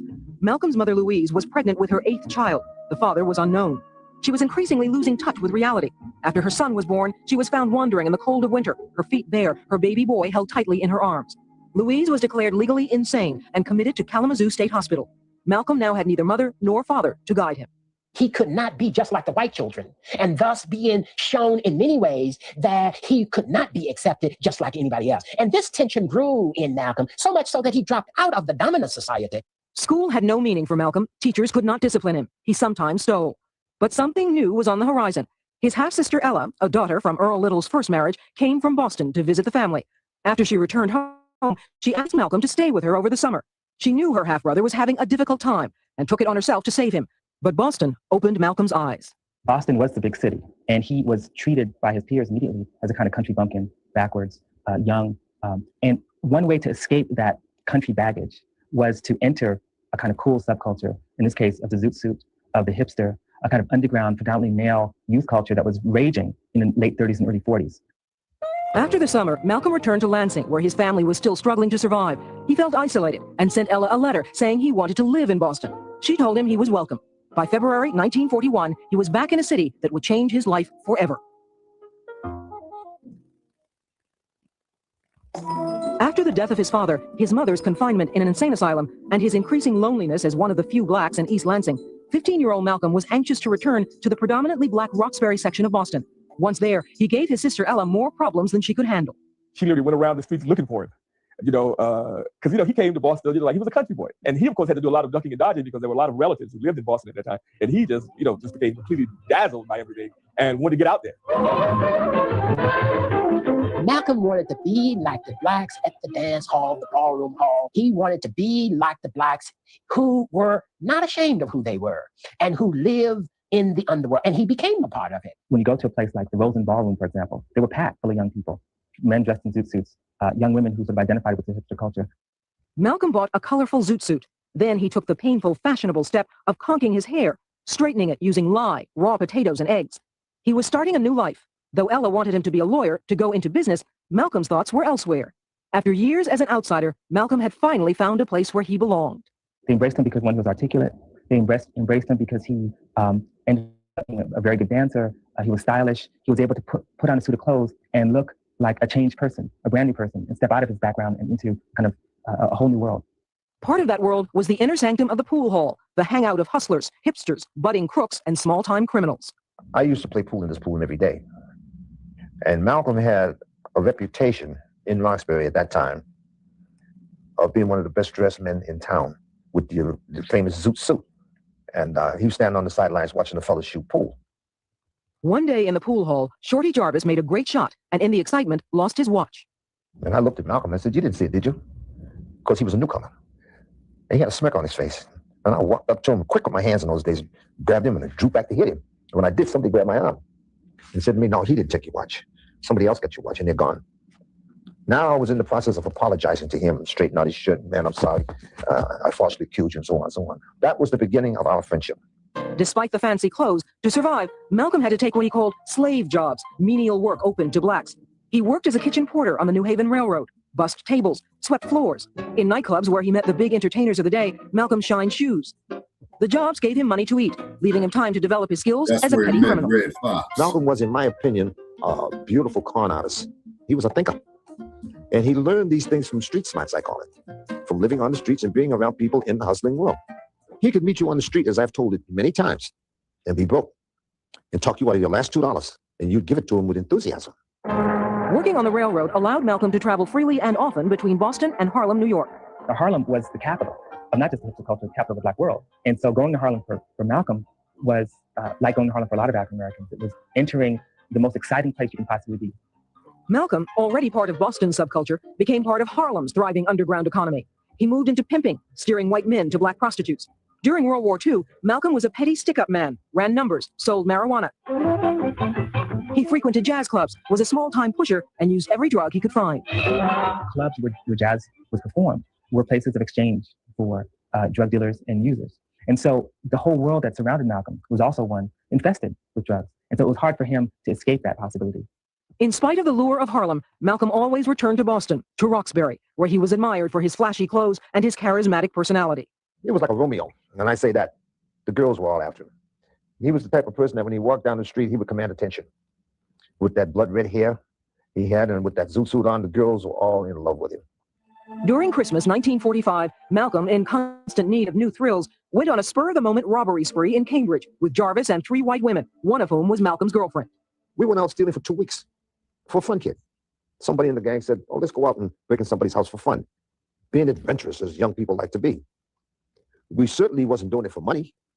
We were making our own livelihoods in our own rights. So for fun for 2 weeks, and after 2 weeks, we stopped. Malcolm was eventually arrested when he attempted to buy back a watch he had pawned. The gang was caught, indicted, and tried in early 1946. Malcolm and Shorty could not make bail and were kept in a cage inside the courtroom. Jarvis said the detectives and prosecution were furious that white girls were socializing with black men. They tried to get the girls to say that we had raped them. The girls wouldn't hear that because they knew better. They sentenced the girls to 5 years in a reformatory and gave them a suspended sentence and set them free. But Malcolm Little, not yet 21, and Malcolm Jarvis were given up to 10 years in prison. We were not hardened criminals. We didn't feel that we deserved that kind of time as first offenders. So we were given that time mostly because of our associating with white girls. It was very difficult for Malcolm not to be put in jail and not to get in trouble with the law because of the context of the world in which he was living. And it was in prison that his life was transformed. In jail, Malcolm made a pact with Jarvis that they would learn everything they could and not come out, in Jarvis's words, as stupid and dumb as we went in. Life in prison was like nothing they had ever known. The cell you lived in was 6 by 12. You had a hard cot to lay on, 1 table, 1 small stool, a bucket of water, no running water, and a bucket for defecation. It was unsanitary, unclean, and filthy. So with years of time on their hands, the 2 friends sat, studied, and read long into the night until their eyes burned. Malcolm educated himself, sharpening his skills as a debater and speaker.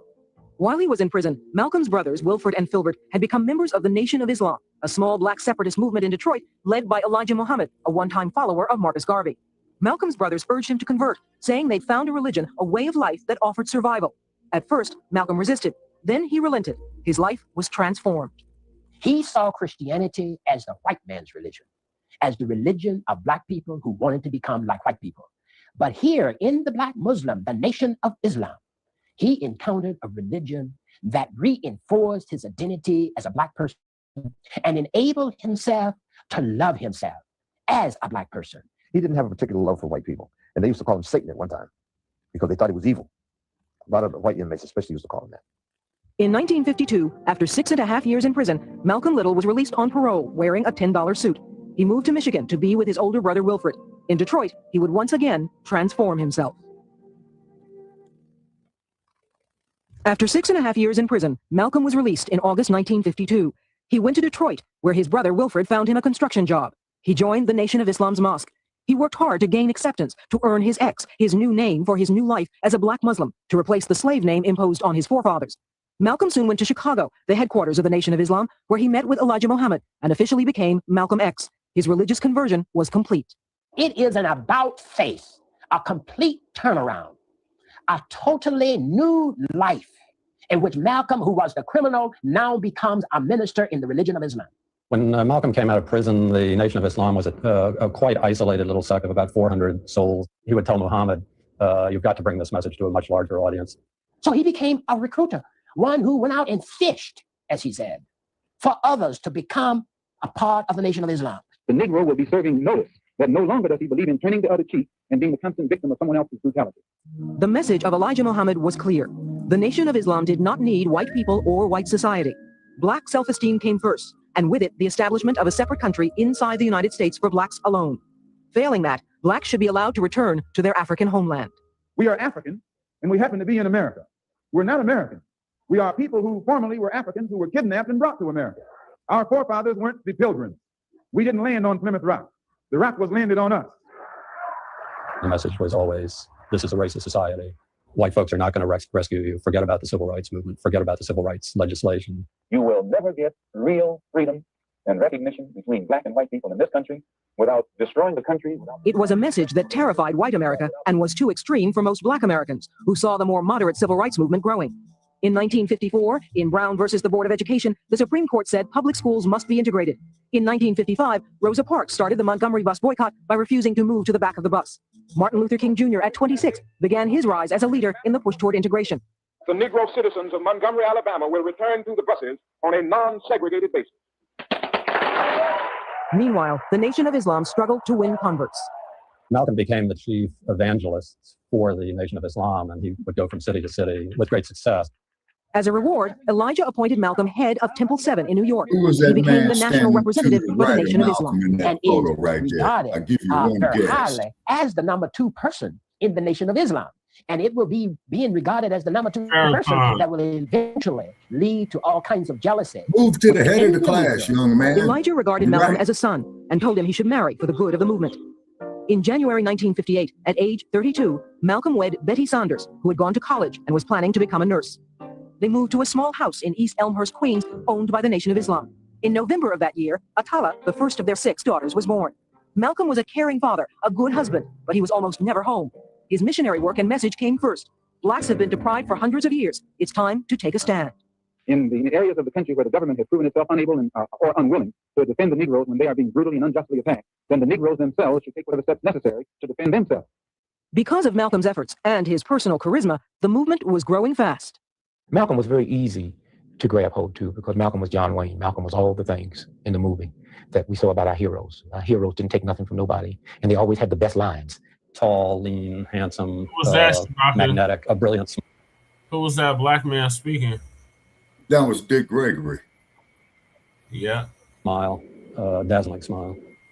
Malcolm was everywhere. He debated on college campuses, made speeches on street corners, appeared on radio and television. The more Malcolm saw of America, the more his philosophy began to change. For Elijah Muhammad, the movement was strictly religious. Allah would be the one that would punish the white devil.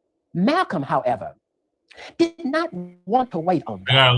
It was the start of the rift between Malcolm and the Nation of Islam. But there was something on the horizon that would widen the split further.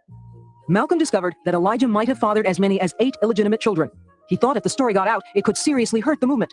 He called fellow ministers he trusted to warn them of the danger.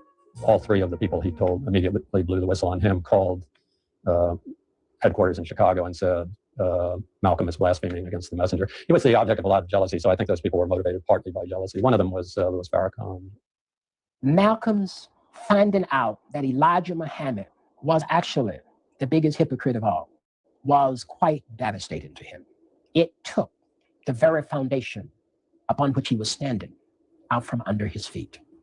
His access to Elijah became limited. He was rarely quoted in Muhammad Speaks, the newspaper he created. But despite his problems, Malcolm continued preaching the gospel of the Nation of Islam. Give us a chance to solve our own problem. among ourselves on some land of our own, instead of continually trying to force us into white society, where the white society knows we're absolutely not wanted. Now, Malcolm did not see how you could get freedom for African Americans by trying to be like white people. He did not see that whites would ever accept us fully as human beings. So for him, he didn't see why it is that the civil rights movement fought so hard to be integrated at the lunch counter for a cup of coffee, because he felt that a cup of coffee was a small price to pay for 250 years of slavery. As the civil rights movement gained momentum, the Nation of Islam remained on the sidelines, unyielding in its dreams of separatism. Though Malcolm kept his religious faith, he was moving further toward political activism and inevitably toward a greater confrontation with Elijah Muhammad. Though Malcolm's differences with the Nation of Islam were widening, it was not apparent to outsiders. He was as uncompromising and faithful as ever. The Honorable Elijah Muhammad says that the only solution for the problem is that our people, of which there are now 22 million, be involved in a mass exodus back to our own homeland. Despite adhering to the party line, Malcolm became increasingly isolated from Elijah Muhammad and his inner circle. The assassination of President John F. Kennedy on November 22, 1963, gave the Nation of Islam a way to limit Malcolm's growing influence. Elijah Muhammad did not want anybody talking about the death of Kennedy, the reason being that he was a beloved figure not only in white America, but in black America. On December 1st, Malcolm gave a standard speech, but in an unusual departure, he took questions. And his first one was about Kennedy's death. He said it was a case of the chickens coming home to roost. It was exactly what he shouldn't have said in terms of his relations with Elijah Muhammad. So he had handed his enemies a sword. Elijah Muhammad knew that silence was his best weapon against Malcolm. He suspended him for 3 months. In January 1964, Malcolm had a secret meeting with Elijah in Phoenix and learned he had no chance for reinstatement. His ideas for the Nation of Islam had become too threatening to Elijah Muhammad's power structure. They didn't want Malcolm to succeed Elijah Muhammad as the leader of the movement. And the best way to do that was to make sure that Malcolm was marginalized and expelled. And worse, Malcolm began to receive death threats by telephone, by letter, and on the street. In March 1964, after 3 months of silence and much soul-searching, Malcolm quit the Nation of Islam to form his own organization, the Muslim Mosque Incorporated. He was to join the civil rights movement to broaden its scope so as to make it much more militant, infuse some militancy in it. Malcolm brought his new message everywhere with renewed energy. In Washington, during a hearing on civil rights, he accidentally met Martin Luther King Jr. for the only time. The two men merely exchanged greetings. In April, Malcolm delivered a major speech defining his new activism. The ballot is as powerful as the bullet. At least they're both important. And if you don't use the ballot, you're going to have to use the bullet. The Nation of Islam, continuing its purge of Malcolm, filed an eviction notice ordering Betty and their daughters to vacate their home. Malcolm and his family did not leave. Soon afterwards, his sense of religious mission drew him to a once-in-a-lifetime opportunity for a pilgrimage to Mecca. It was a journey that would fundamentally change him. I didn't see any racism. I didn't see any conflict between the people over there because of the colors of their skin or the differences in color of skin. Many in America wanted to believe that Malcolm had modified his extremist views. What most whites wanted Malcolm to say and to do was to act as if racism had been eliminated, and therefore I like all white people. And Malcolm could never say that. In 1964, Malcolm formed the Organization of Afro-American Unity, created to reach out to blacks throughout the world as an expression of brotherhood. Unlike and the then other also leaders to of the his time, Malcolm had relationship a foreign with policy. how he was He was strained treated too at this in Africa when he traveled around, almost like he was the Secretary of State, you know, from black folks in America to the rest of the world. But to the American government, Malcolm was seen as a revolutionary. Malcolm was a haunted man and a hunted man. Agents of the American government, both of the State Department and the CIA, were monitoring his movements around Africa. He gets home and the climate is tindery hot. Inflammatory articles against Malcolm appeared frequently in the Nation of Islam newspaper, Muhammad Speaks. The most notorious was one written by Louis Farrakhan and Louis X, who had been a protege of Malcolm's. Malcolm himself described it as a death warrant. In December 1964 and into January 1965, the threats continued. There were even several attempts on his life, assumed by some to be inspired by the Nation of Islam. I said, if you think for one moment that these brothers are not going to try to take you out, you're mistaken. But he knew he was hunted, and he knew his days were numbered, I think. In the early morning hours of February 14th, 1965, his home was firebombed and destroyed. Except for a lucky stroke of fate, he and his family, including 4 quite small children, and his wife, who was pregnant with twins, would have died. I really think Malcolm didn't want to die. I mean, he knew he was going to be killed. I knew he was going to be killed. Malcolm moved his family and continued his mission, making speeches in Detroit and New York. In the week following the firebombing, observers described him as being very tense. On Saturday, February 20th, the day before he was to make a speech at the Audubon Ballroom in Harlem, he checked into the Hilton Hotel in Manhattan. I think he enjoyed the luxuries. He used to kid about it. He'd say, now I know what white folks have been hiding from us all these years. Despite his going into hiding, threatening calls to his home and the hotel did not stop. Sunday morning, Malcolm phoned Dick Gregory in Chicago, wondering if he would be there for the speech. And Malcolm kind of sad, but Malcolm knew something was going to happen, you know. And then I said, I love you. And I would have liked to say, see you when I get back, but I knew better. Before the speech, Malcolm was making plans for a trip south later that week. I went backstage and I was talking to him. And I remember thinking for the first time that he really looked harried. He gets to the lectern, does the traditional Muslim greeting. I heard him say, Assalamu alaikum. Somebody leaps up and says, nigger, get your hands out of my pockets. And then the next thing I heard was the shots. And when I heard the shots, I jumped up and I ran through the doors into the main room. And it sounded to me like literally hundreds of shots. The first blast killed him, riddled his chest. And I heard, people screaming and getting knocked down. And I got knocked down on the floor. Two more guys come up, one with a Luger and one, I believe, with a .45, and pump bullets into his dying body. So I lay on the floor till I heard the shooting stop. Then I jumped up and I ran down and I jumped on stage. And I saw him, laying there on stage, and someone had pulled his shirt open and I saw the bullet holes in his body. At 39 years of age, on Sunday, February 21st, 1965, Malcolm X was assassinated by three men, all members of the Nation of Islam. He died for what he believed in. He believed with his whole heart, soul, and mind in the struggle of the Afro-Americans in this country. 1 week later, thousands would attend Malcolm X's funeral in Harlem. People were stunned by his death. Black America had lost a powerful leader. Born into a life of struggle and uncertainty, Malcolm X lived as a hustler and pimp, then as a fighter for his people, and finally, a man of God. But the controversy sparked by his death would ensure that Malcolm X would not easily be forgotten. Malcolm X was laid to rest in Hartsdale, New York, on February 27, 1965.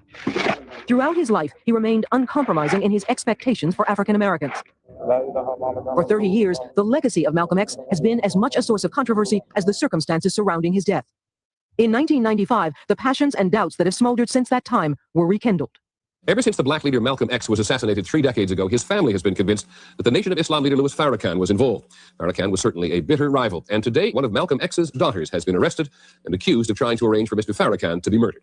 In 1965, Kabila Shabazz was 4 years old. She was in the Audubon Ballroom with her mother and 3 sisters, only a few feet away when assassins gunned down her father. 30 years later, she has been tied to a conspiracy to murder Louis Farrakhan, the man who was her father's great rival in the Nation of Islam. Despite his violent opposition to Malcolm's break with Elijah Muhammad, Farrakhan has denied any involvement in the murder of Malcolm X. No, I was not in any way involved in his murder. I said such a man as Malcolm is worthy of death. And were it not for Elijah Muhammad's faith in God, it would have been so. I was very angry with Malcolm for what Malcolm had done. I was hurt by his assassination. I can't say that I approved, and I really didn't disapprove. I was numb. The charges against Kabila Shabazz set off a bizarre series of accusations, conspiracy theories, and shifting alliances. Lawyers for both Ms. Shabazz and Mr. Farrakhan charged that a government informant lured her into a plot. Although Shabazz did not plead guilty, she also admitted that a statement she made last December where she said killing Farrakhan was her idea was substantially true. But outside of court, she disavowed the confession. But it was coerced. It was coerced. Now, instead of going on trial on charges that carried a prison term of up to 90 years, Shabazz is getting what amounts to 2 years probation. The surreal sequence of events culminated less than 1 week after the hearing, when once passionate enemies stood as apparent allies. At New York's Apollo Theater last night, Betty Shabazz, the widow of Malcolm X and Nation of Islam leader Louis Farrakhan, tried to make amends after a 30-year rift. At a fundraiser hosted by Farrakhan to benefit her family, Mrs. Shabazz thanked her husband's one-time enemy for his support. It is an uneasy truce, but it is a measure of the impact Malcolm X had that 3 decades later, his death and his legacy are still capable of stirring powerful emotions. What did he leave? He didn't leave no buildings. I said he left changed minds. And that's the most lasting thing. He was a field general in the movement. And he was loved for that. And he will be loved for a long, long time for his ethics and for his integrity. The goal he had in mind was to teach our people to rise up in this world. Shabaka, the video's done. Just let it finish. My personal problem is never solved, as long as the problem is not solved for all of our people in this country. So I remain Malcolm X, as long as there's a need to protest and struggle and fight against the injustices that our people are involved in this country. Malcolm X led a life of continual change and growth. Spent the final years of his life struggling to find his spirituality. There was no doubt in the minds of his followers that he was headed for greatness, perhaps public office. But when Malcolm was murdered, his dreams were left unfulfilled. But his teachings endure, and his life story continues to inspire. Okay, I don't think Malcolm would ever ran for any political office. would have. But that is just my opinion, you know what I'm saying, coming up there through the era. You know, probably would have went on the lecture circuit some more. You know what I mean? And fighting for his family and what have you. Yeah. But it's kind of interesting that he didn't have anything about his relationship with Muhammad Ali in there, you know, with that. Is because I think this goes back to a Malcolm X talk that I was. I think that Ali was told to stay away from the X-Man, you know, after he became the champion. Okay, all right. So thanks for having me, folks, here on season 11. Season 11, episode 40, Malcolm X edition of Shabaka's Black Experience Enhanced. Okay, I'm going to turn over the rest of the podcast, you know, to Brother Chair and Krumah and Michael. And thanks for having me. And please share this episode far and wide on what would have been Malcolm X's 101st birthday. All right, so I'm bidding everyone a good night from Las Vegas, Nevada. And the air date of this episode is May 19th, 2026. Okay, thank you for joining us, Shabaka, for season 11, episode 40. Malcolm X edition of Shabaka's Black Experience Enhanced. Yes, sir. Either later on for Frontline Black News. I might do a late night show. We'll see. Okay. Because I got some topics I didn't get to last night. I need to get to tonight. And then Lady J should be doing an RBA whenever she wakes up. Okay. All righty. Okay, so thank you all so very, very much. And please share this episode far and wide. And I'm bidding you a good evening here from Las Vegas, Nevada. Take care. Come on, 7-Eleven. Exactly.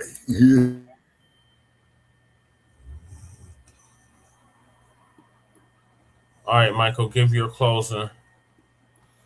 Yeah, so my closing statement is that what Malcolm X predicted, you know, from his experience growing up and how it's relevant to today's is that people don't change overnight, but they only change over time for individuals. And so he's really saying that it's really important to demand equality, but equality demands conditions, because equality without conditions is just pointless. Just like in the movie Negotiator, when Danny Roman said to Kevin Spacey, I'll give you something unless you give me something. You don't give me something, I don't give you something. So it's same thing with voting. It's like a demand. It's like a hostage situation. It's called quid pro quo. Yep, quid pro quo. Exactly, which is very powerful because it sends a message to the negotiator. If you want something, or if you want to end this this fight, something got to give. If something doesn't give, negotiations are off the table. Exactly. Okay, Michael. Well, thank you for joining us. Yeah, thank you so much, Jesse. Thank you. And if I do a show later, you're welcome to join us then as well. Yep. I forgot to tell Shabaka about for tomorrow. I think you could pass a message to him. I emailed him, but yeah, I guess I could. Yeah, my fault. Yeah. But he had a situation, so I might have to wait till tomorrow. Right. Oh, yeah, I understand. And by the way, I did get a response from Andre Stanford, who's running for State Assembly, California. No, I don't have time for the debrief. Okay, never mind. That's another time. Yeah, sorry. I gotta leave Lady Chase here shortly. Okay. All right. Appreciate everybody that tapped in with us for the special edition of Shabaka's Black Experience Enhanced Malcolm X edition for Malcolm X Day 2026. Make sure y'all check us out on Frontline Black News on YouTube and Facebook, The Revolutionary Agenda on YouTube and Facebook, and Shabaka's Black Experience Enhanced on Facebook, Twitter, and Instagram. So shout out to everybody that tapped in with us. Shout out to Michael for coming through. Shout out to Shabaka. Shout out to Jay Millie. Shout out to Jermaine. Shout out to Black Joe. Shout out to Dr. Truth Bay. Shout out to Cardenas, 7 points from Detroit. Who else is in here? Anybody that was peeking and not speaking. And of course, Lady Che. So peace, love, light, reparations and separations and delineations and Black empowerment. Chan Krumah and Lady Che signing out from the Maha incoming illegal migrant fled the city.